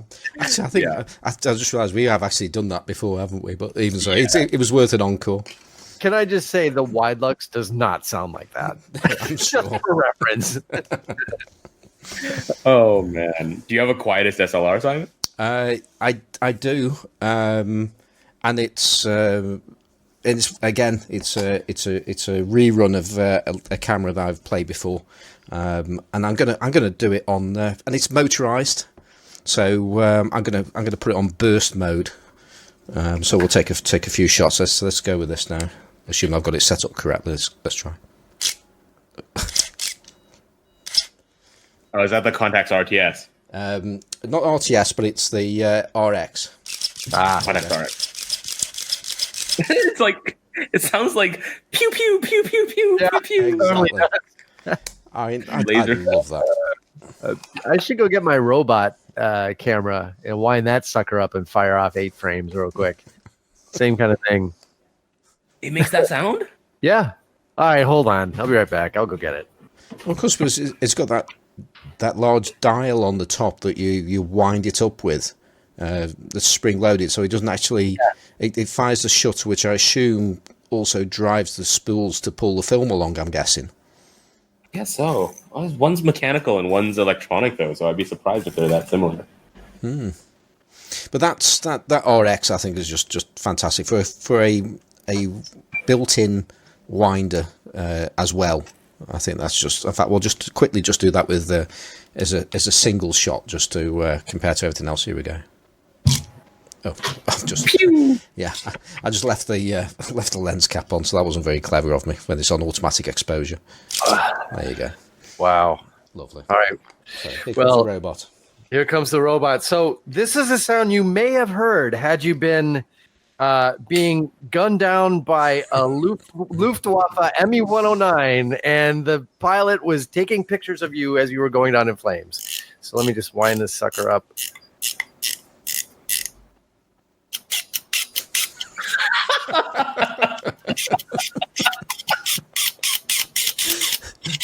Not bad. That clockwork range. That clockwork works pretty good for considering this is like. Yeah. Was he doing somersaults at the same time then and landed back on his feet? Did they name the camera after the shutter sound? They could have, couldn't they? Yeah. Oh, that's awesome. That's That's excellent. super That was cool. brilliant. Yeah. There's music you could do to that. Get Skrillex to sample it for their next album. Yeah. So we decided not to do leaf shutters in this sound off because they're silent and it's pointless. Well, that's not entirely true. And the Hasselblad, don't forget, was the actual shutter on it was actually a leaf shutter there. So you did actually get that. And just very quickly, I know you said we weren't going to do, but I'm going to do it now because I've got my baby Rolleiflex here, in excellent condition, which is also for sale on my eBay page. But it's worked. It's tested, and it's lovely. But here we go. I'm gonna do that now. Oh no, that didn't wind on. Oh, I've got to open the. That's it. It's got an interlock. You have to open up the viewfinder at the top, or else it won't actually do anything. So here we go. There you go. Yeah! Wow, it's sweet. Here we go. Once more. Yeah, that's right on the microphone as well. That's lovely. Lovely thing. Just for reference, I think we should include, talking about the quietness of leaf shutter lenses, right? Okay. This is my smallest leaf shutter lens, which is a Schneider Angulon 65 millimeter 6.8, which I have bought to, as a build out for a custom panorama camera. So here is the cocking and firing of this lens at 1/5 of a second.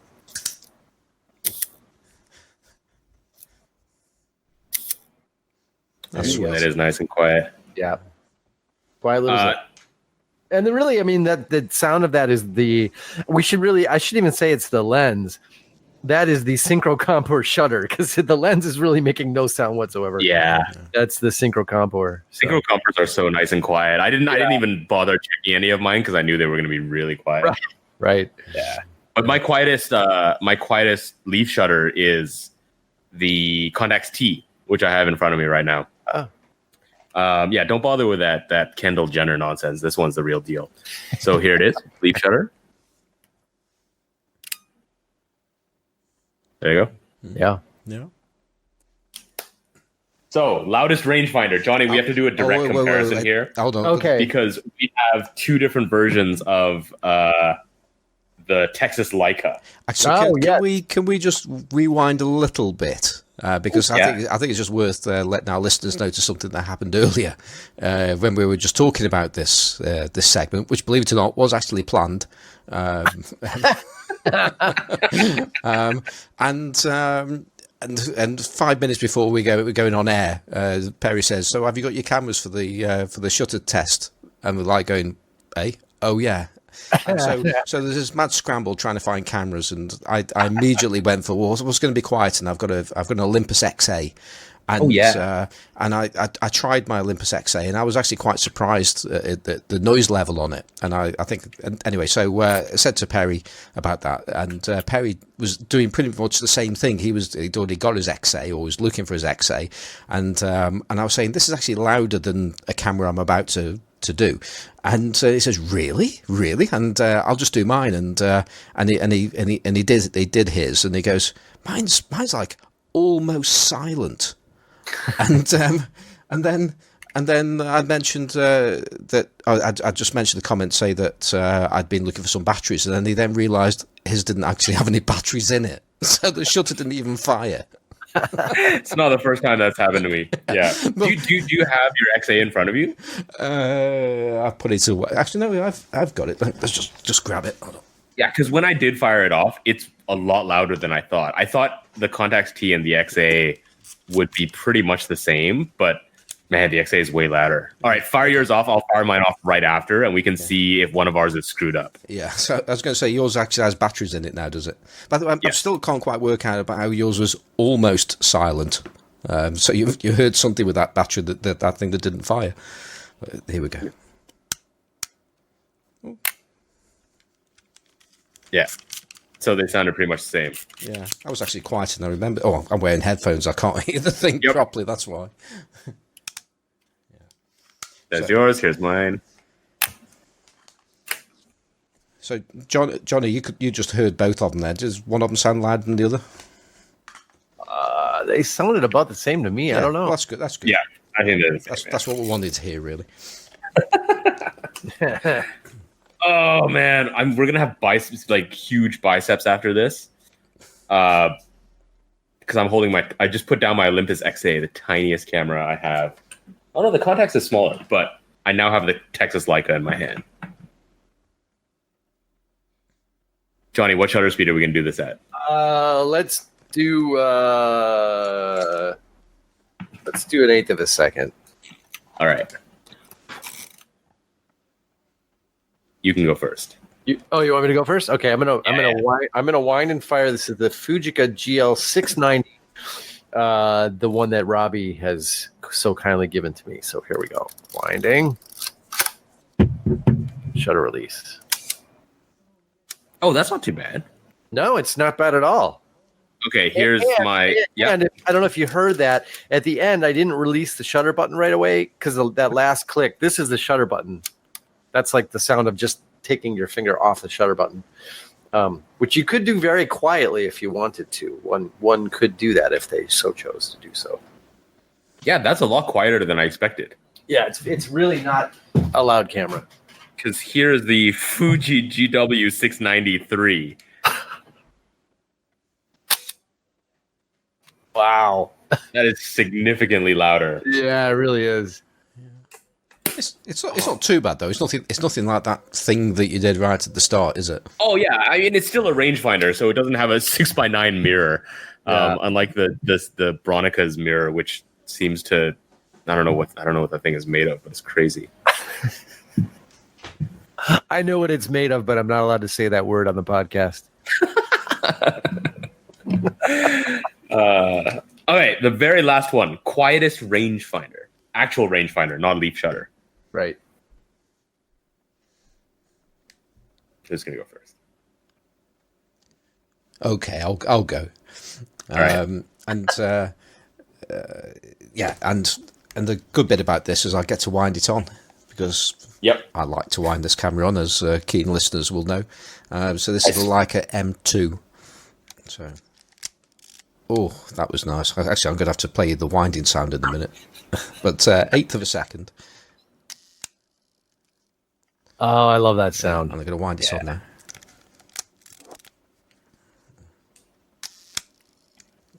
Beautiful. It's great. That's beautiful. The reason I wanted you to go first, Simon, too, was I specifically want to compare that against this, which is a Leica M3 dual stroke early version. So it doesn't even have an eighth of a second; it has a fifth of a second. Yeah. So here's the winding sound,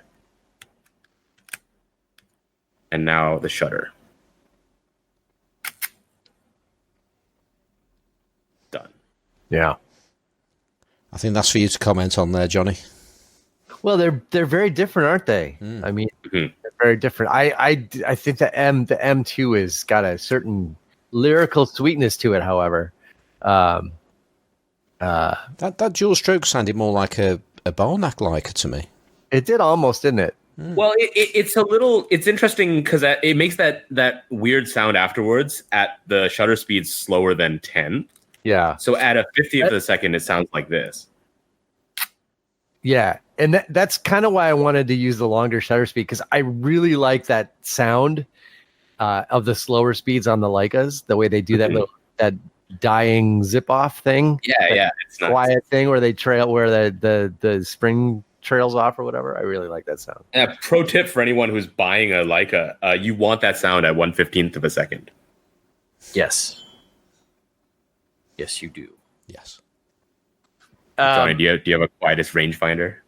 You know, it's funny you say that, Perry, because I don't have a Leica of any variety, but I do have a lot of rangefinders. So I'm going to do what I guess would be, I don't know if it's the quietest, but I think all of them that I've kind of compared to each other are about the same. So this is a Canon 4SB2. So the penultimate or ultimate or whatever version of the Canon Barnack style rangefinder that has been CLA'd by a Yoshin Yi. So this is in complete working order. And the lens on the front is the Nikkor H 50 f2. So Nikon lens, Canon body, super clean. Here we go. I'm going to wind it and fire it at a fifth of a second. Well, that's the winding. Not a sound to be heard there, but here's the firing. Ooh, that's nice. It's really smooth. I'll wind it and fire it one more time. The winding you can't even hear. So, but I would say my Canon 4SB, that thump sound, it to me is the most enjoyable like camera sound I think I've heard from any I really love shooting it just to hear that sound. See, it's very satisfying. I'm not liking that thump. No? To me, it sounds like it's hitting the end of its travel a little bit harder than it should do. Let me do it from the side that faces your face when you're taking the picture, because this is really more what it sounds like when you're shooting it. So I'm going to wind it on, which again you really can't hear anything, and then we're going to fire it. I like that. Yeah, I think that thump is just the shutter like really closing as it should. So, but I'm not saying it's wrong at all, and you clearly like it, but I'm not a fan. Controversial, I know. I'll do it with how about this, Simon? Just for you. Here is with the lens removed, with the shutter facing the open hole of the camera. Eating the mic. Yeah, eating the mic. This is just for Simon. Oh. To be fair, right? Simon's favorite shutter sounds that we've heard so far are the electronic Contax. And right. For the record, we know he didn't like the sound of the Hasselblad. No, I didn't say sorry, not your Hasselblad, my X-Pan. Oh, right, yeah. Yeah. So, different tastes, to each their own. Well, all I have to say to that, Simon, is this.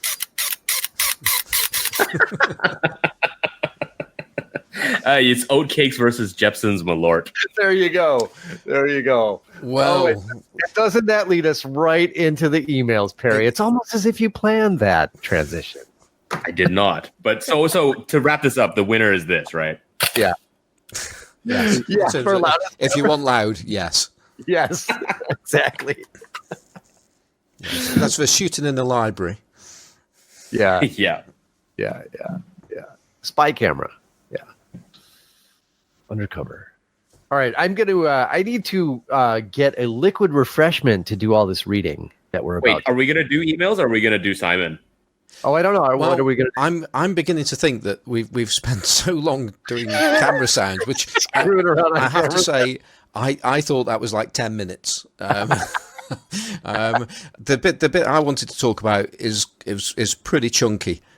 So I'm thinking, we've actually got some good emails as well to come. So I want to give justice to the emails and give them enough time. Sure. So we'll probably park mine for another day. Oh, you sure? Yeah. I'll see if we have time. Yeah. Well, I do have some time constraints as well. So those two things combined. Okay. All right. Fair enough. All right. Fair enough, Simon. Okay. So I'm gonna get a liquid, and I'll be right back, and then we'll do some email reading. Yeah. Okay. Deal. Okay. So John is off to get some Jeppson's Malort. Oh, I'm back again. Like that, or do it again? Yeah, it's quite remarkable just how seamlessly we put this podcast together. People have no idea where we put these breaks. No, there's no breaks at all. And I'm back. Hey, seamlessly back again with my drink. I would call this drink that I have right here that I've made. This is Sisson's Finest Ginger Juice, not to be confused with Jeppson's Finest Malort, which our first email is gonna deal with at length. So email number 1 coming from John B, and John B is writing us on the subject of Zen and the art of holding it infection-free. Now, could I think this might be a good idea. Just put a little disclaimer in front of this email that it pushes the boundaries a little bit, as we did actually on the show. So it's actually no worse than what Johnny actually came out with on the show. But I just thought we'll just put that in there. I don't know. I mean, we're talking about potential war crimes in this email, so I'm not sure if that's true, but we'll find out. Yeah. Let's read it and we'll see what the consensus is here. So John B says, guys, I'm not really sure what y'all were drinking on this podcast, but damn, send me a bottle. This episode is going to be legendary. Haven't laughed this hard in months. A few questions. Number one, Johnny, do you have a significant other? Because if you don't, I kind of wonder if the whole urinary tract infection discussion might impact your chances on the Chicago dating scene. Thoughts? Number two, why a cup? Jesus, man. Gatorade bottle. That's what everyone deployed in Afghanistan does. I actually had 5 or 6 saved up that I wanted to drop out of a Chinook helicopter onto a village that kept shooting at us. Unfortunately, some officer got wind of my plan and nixed it, citing the whole hearts and minds thing. Besides, I was a civilian photojournalist, and apparently dropping Gatorade P-bombs while not in uniform is a war crime. Who knew? Number 3. It might be entertaining to hear exactly how you guys learned what a nasty prostitute tastes like. Though this may impact any family-friendly rating y'all might inspire to, a la Sharky James. Thanks for the laughs tonight, guys. Much appreciated. If you ever get lost and find yourselves in Oregon, look me up. I have an epic distillery here that makes the whiskey that has fueled my last 6 books. Drinks on me, BYOB Gatorade bottles. Regards, John R. Bruning, the guy who posts all the cat pics. I think we need some context on that nasty prostitute thing, right? For anyone who missed that episode. So I was not too much context, but a little certainly. Yeah. I was quoting it. It should be remembered.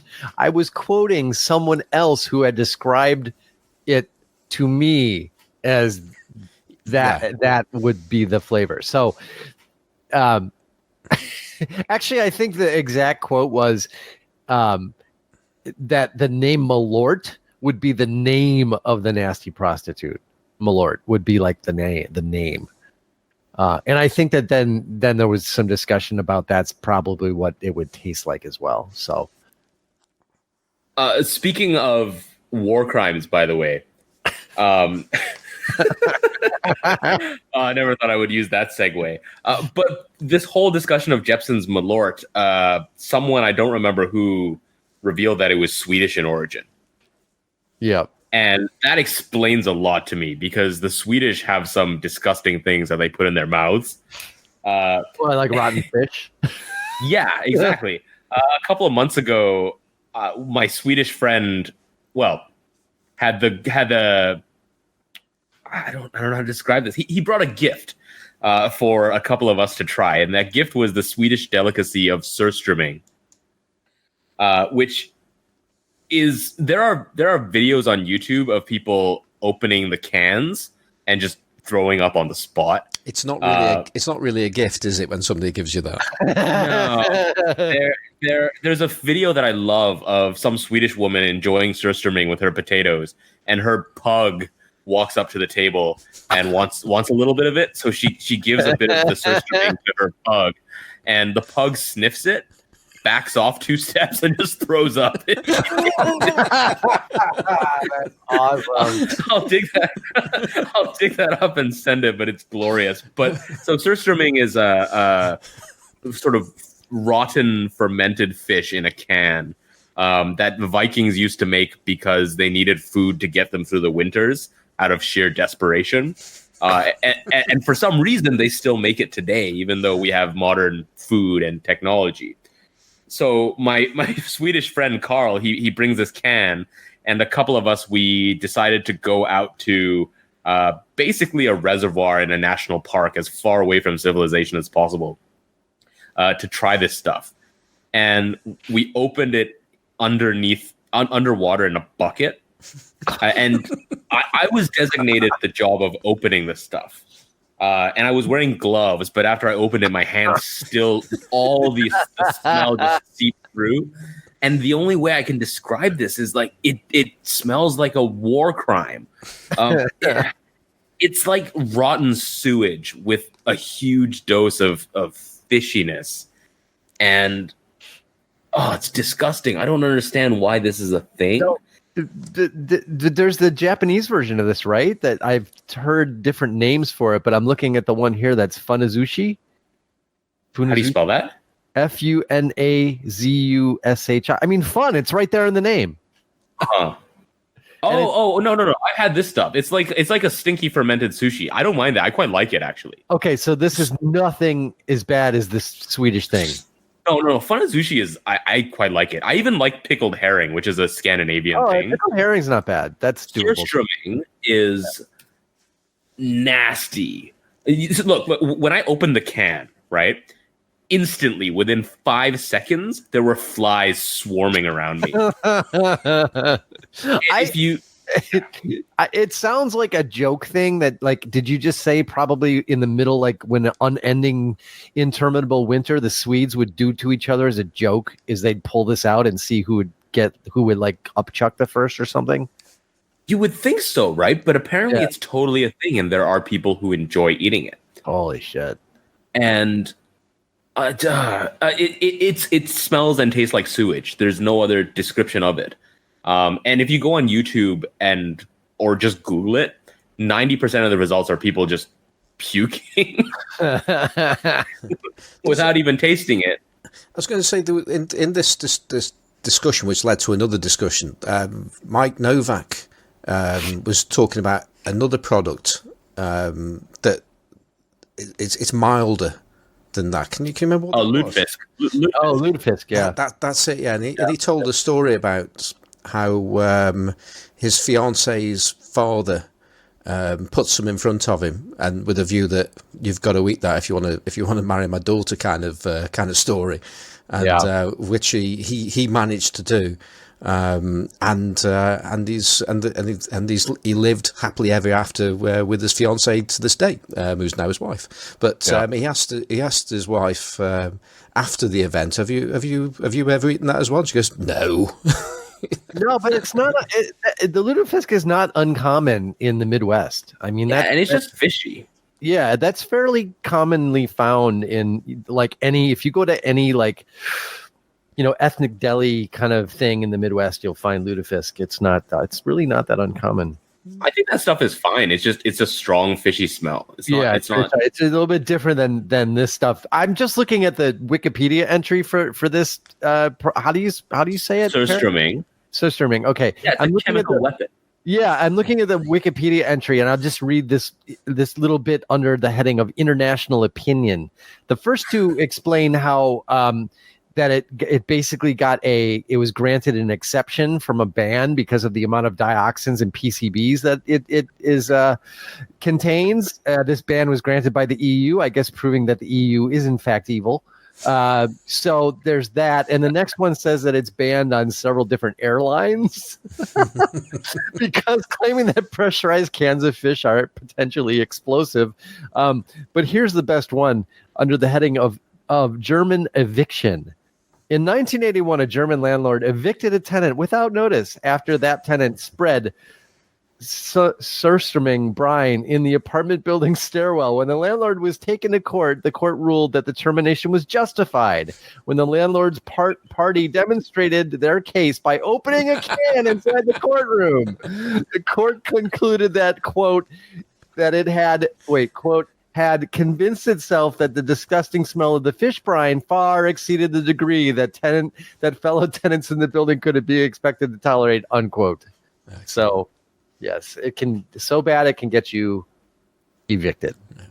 There is there's also a thread that John started in the podcast Facebook group as well. So that's worth heading over that way and having a read of that as well.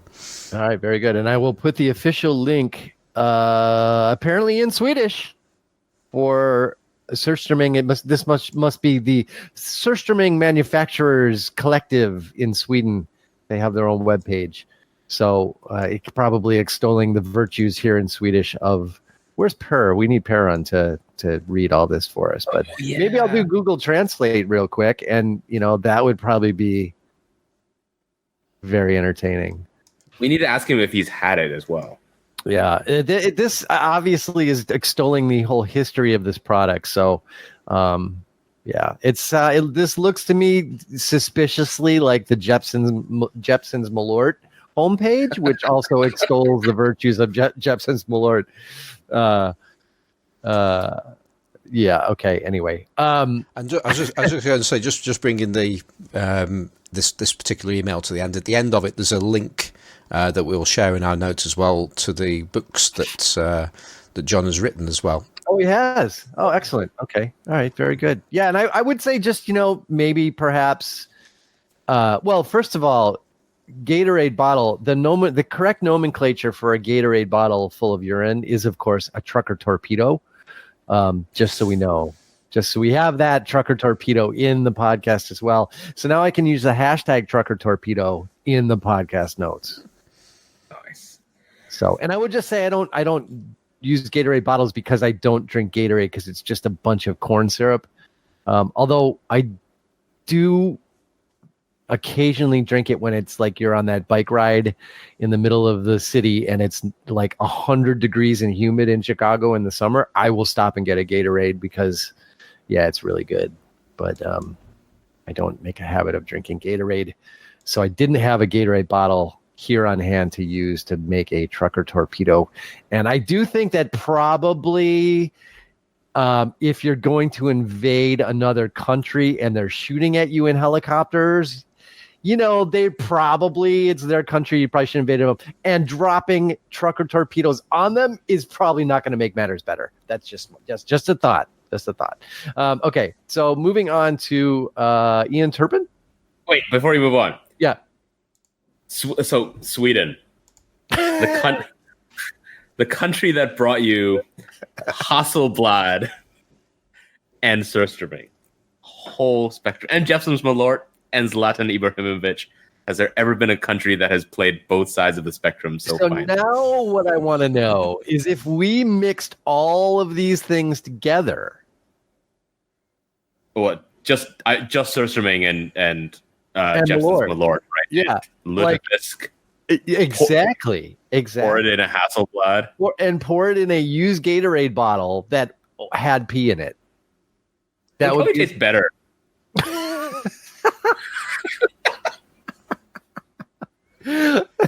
All right, Simon. We've lost Simon. Shall we move on to the question? Ian Turpin, please. Yeah. All right. Okay. Ian Turpin, subject question. Hi, folks. Was listening to episode 85 today whilst I was out enjoying the last of the summer sun. Not whilst. It's whilst. Whilst? It's not whilst? No, like it's not. I've come across this problem before with people across the pond. It is a word that we use over here. You might use while, and we use while, but whilst is just better, obviously. So please continue. Okay.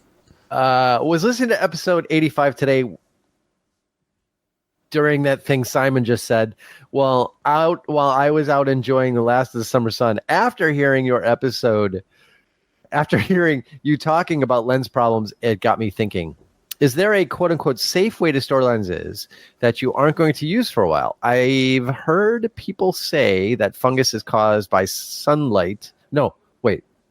Caused by sunlight, and others say it's cured by sunlight. Some people store their lenses in special cabinets, others store them in cupboards, leaving them in full sun once every so often for that reason. Others store their lenses with desiccant backs, and some people acclimatize, did I say that right, Simon? Their lenses before taking them out.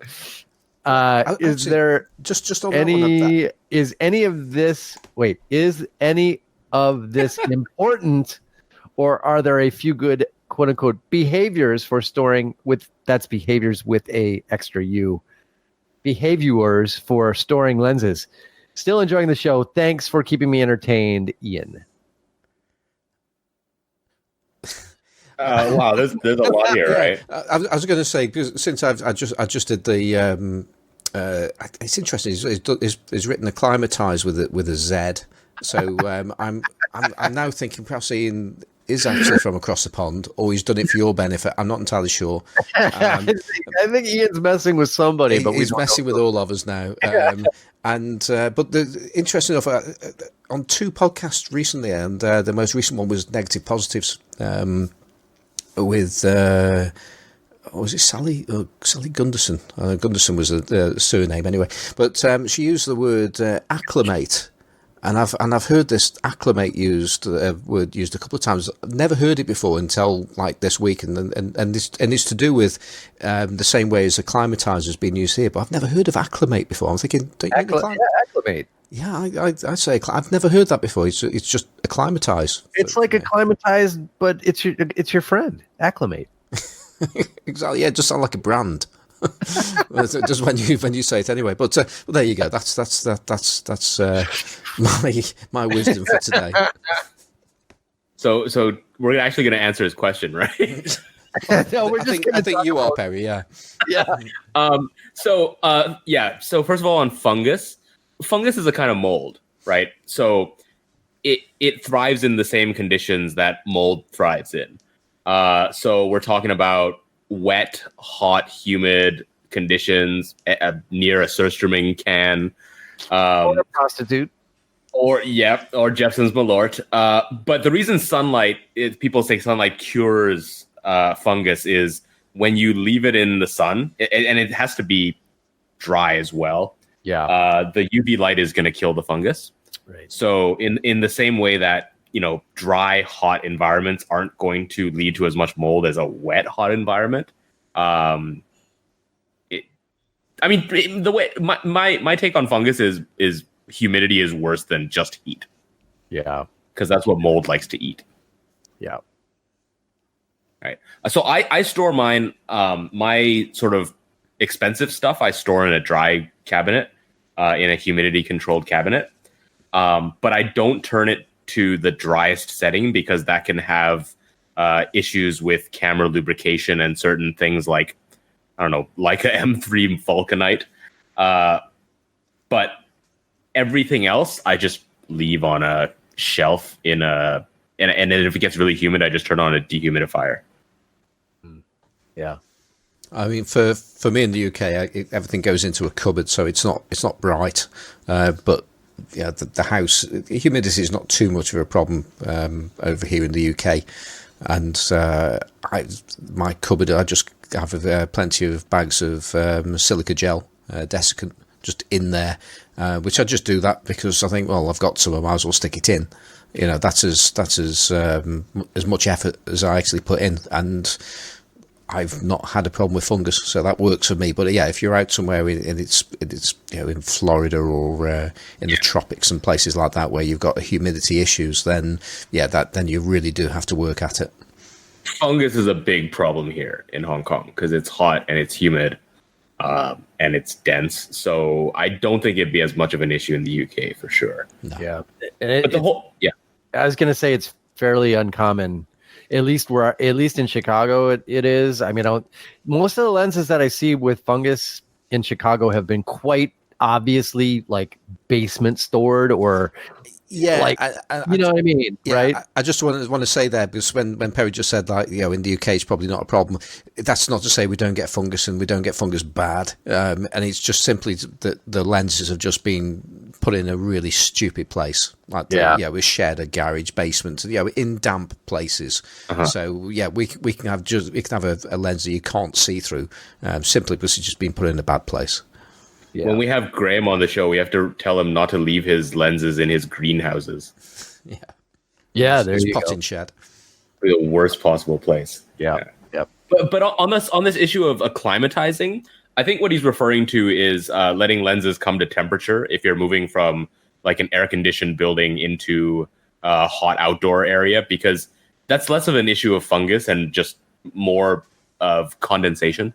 Yeah, right. Yeah, but that's one of the issues, isn't it? Because you can potentially be introducing the moisture by that action, and then if you if you're careful, if you then effectively like seal your equipment after it's got that condensation in it, you think that everything's fine, but you actually sealed some moisture in it, and then you're really asking for trouble. And if you have old vintage cameras that came with all of their original stuff, do not store them in the leather cases. Oh, leather cases are horrible. The leather cases are fungus breeding grounds, especially for old TLRs and stuff. Just take them out, throw those cases in storage somewhere, and don't let them anywhere near your camera.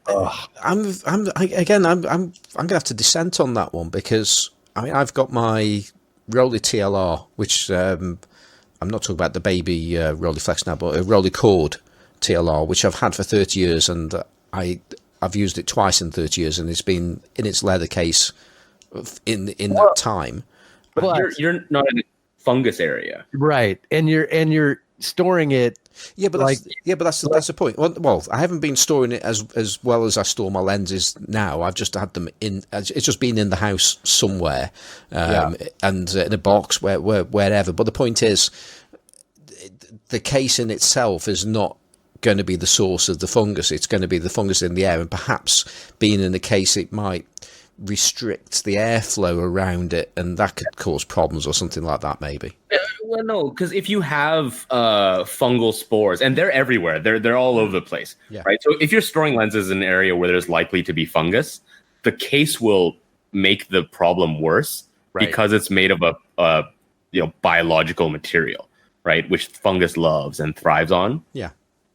So if you're, so in other words, if your environment was particularly prone to begin with for fungus, it would be like really asking for trouble to store it in the case, I think. And see, that's been my experience. Again, the only time I really see, stuff that is fungused up here in Chicago is things that have been stored for a long time poorly and probably in a case. Like those are, would be like the trifecta of how you're going to get fungus on an old, like a lens or something. Yeah. I just don't want people going out there and burning the cases now for no good reason. Oh yeah.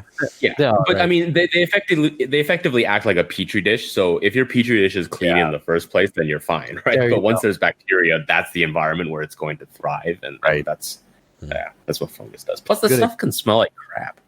Well, especially if it's one of the Soviet leather cases. Oh my word, they can. It's not bad as surströmming, but my word, they can really smell a house out. Or if it came from a really good friend in Belgium who smokes a lot of hashish.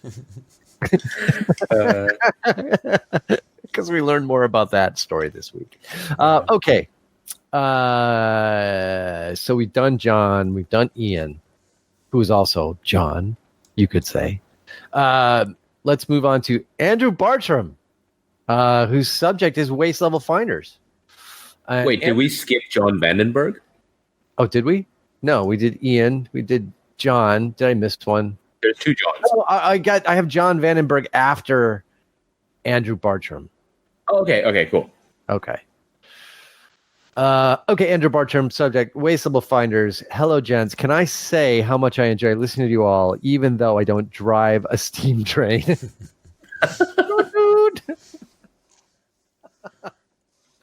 I can't say I share your obsession with Oomfa. I think he meant Oofta. He put Oomfa.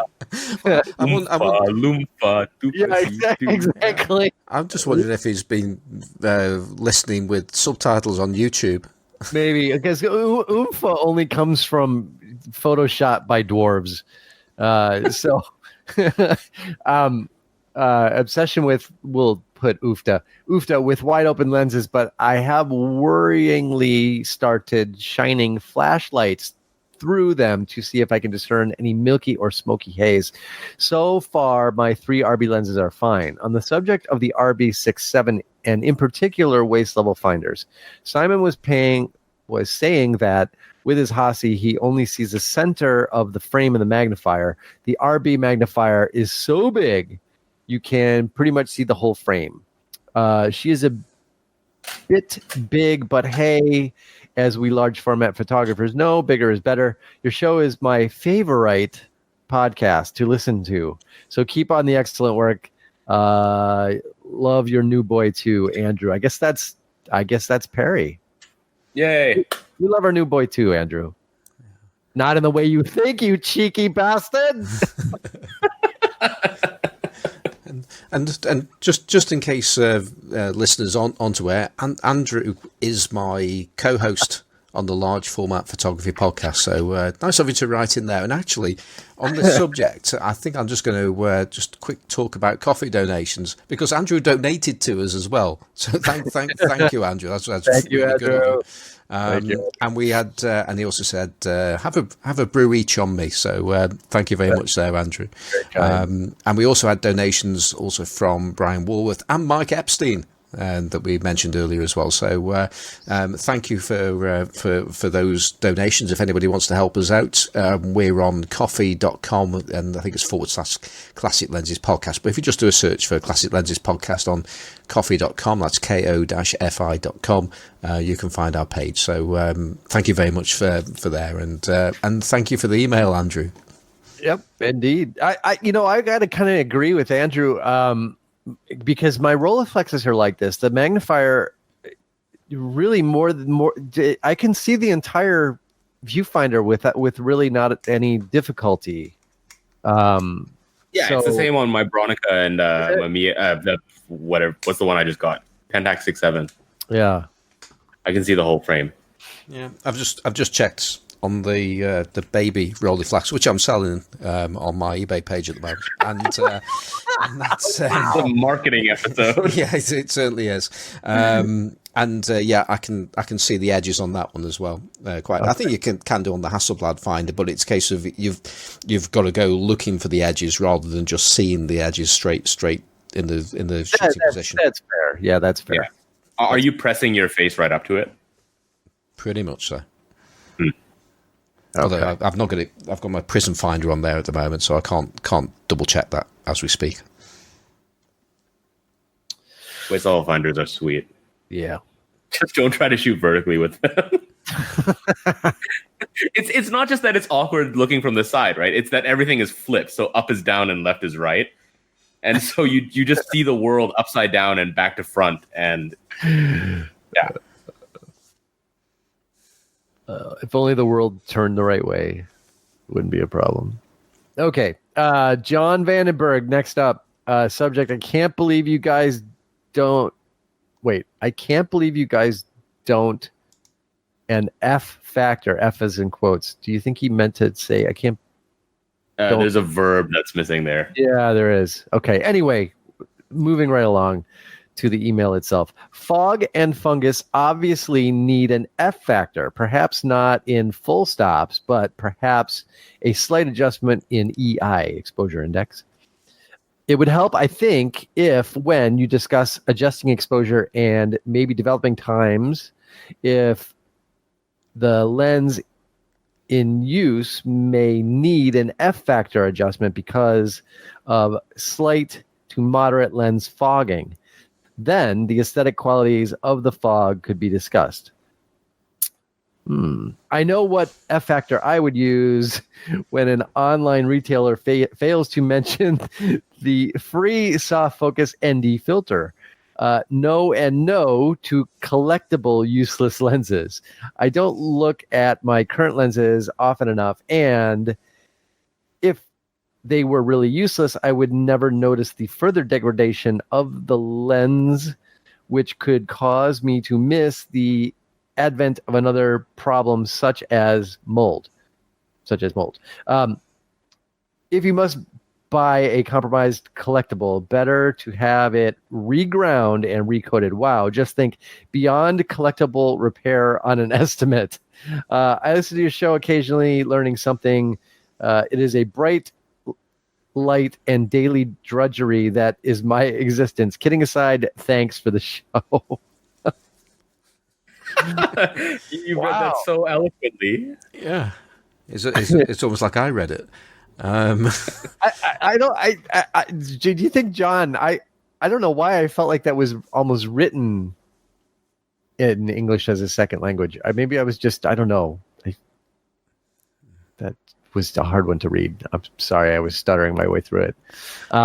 Okay, so we've got well, I think the I'm not sure exactly how serious this one is really, but let's try and be serious about it. And if fog or fungus are going to have the potential to alter the exposure that you might normally use, and let's say that we're talking about using this on a camera that doesn't have a light meter now, because if your camera has a light meter built in, then it'll be shining through the lens, and it doesn't matter how bad it is, it's going to get a reading that's appropriate.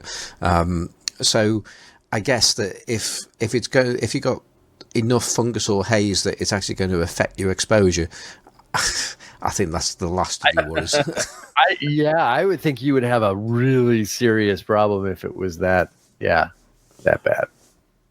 Yeah, and you wouldn't ever be able to find out if you don't, unless you use TTL metering and have a copy of the same lens that's nice, and then your screwed up one, so you can compare if there's a difference. Right. Maybe the F factor is just how loud you swear when you buy the lens. Yes. Yeah. Yeah. Well, he did sort of allude to that, right? Yeah. That F factor as well. So, okay. Aesthetic qualities of the fog. No, screw that. Just get a Leica fan bar.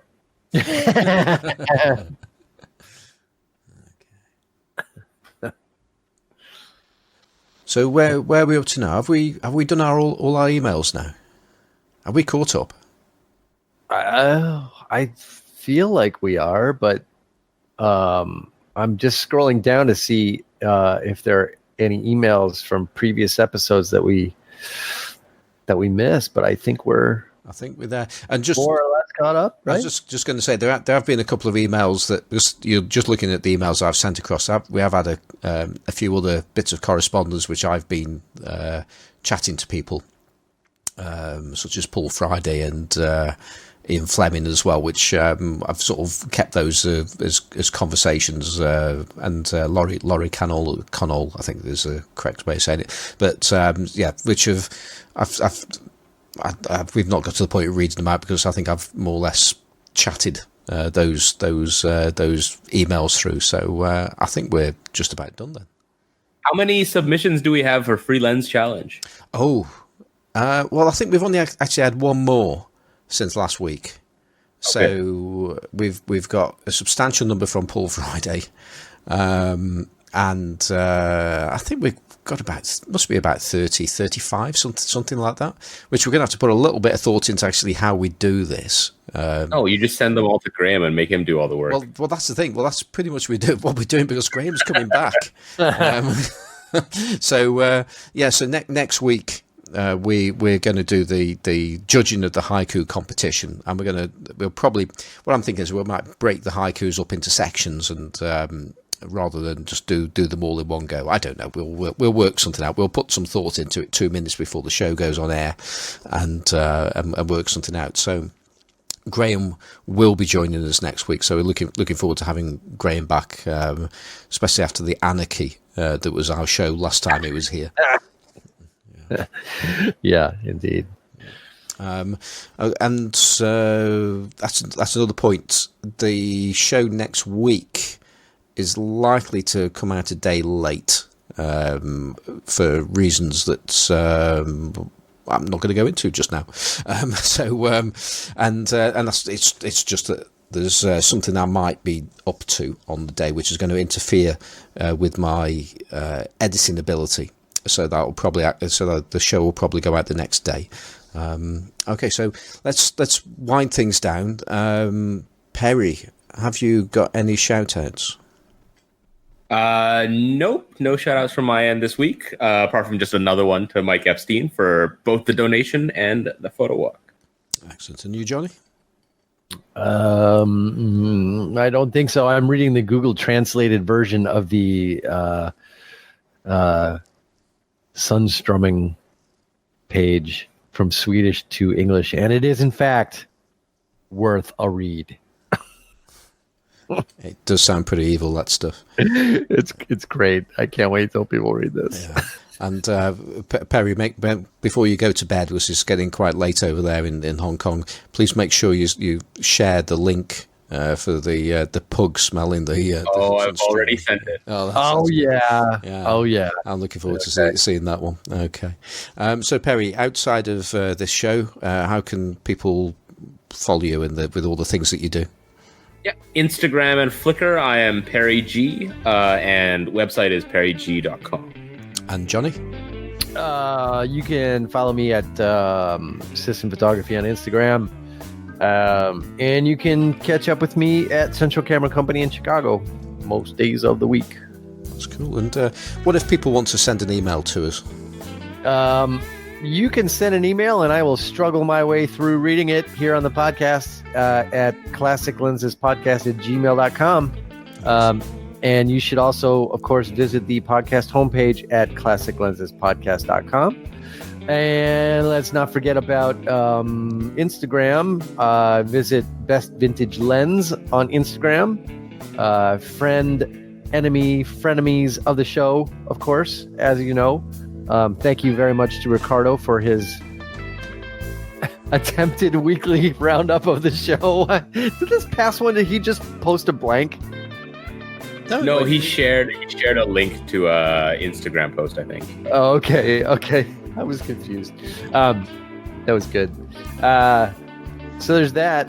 What am I forgetting, Simon?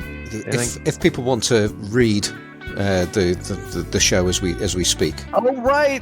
Yes, you can go to YouTube, which I'm thinking this week is going to be particularly enjoyable to follow along the old Classic Lenses podcast there on YouTube.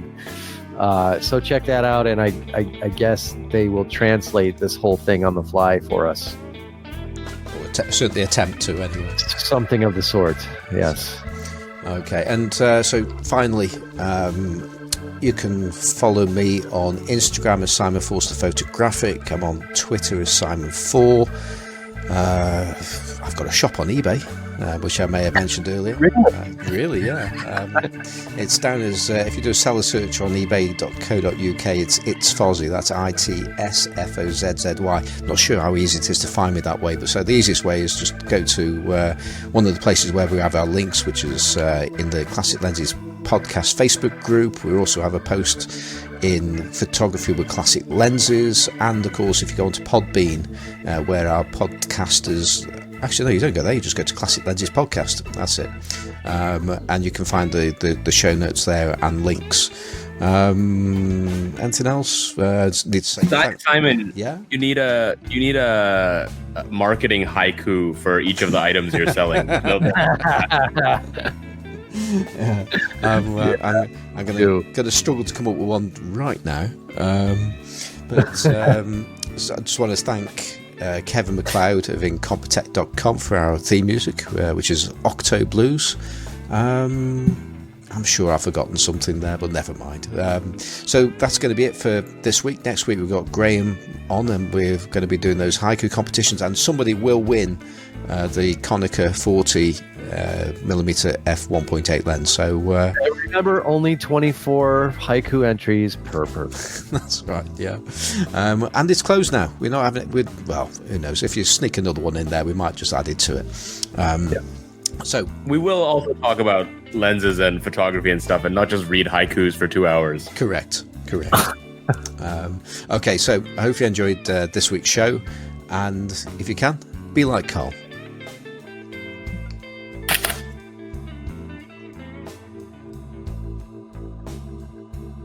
Oh, Urban Dictionary must have a great trucker torpedo entry. Let's just try that.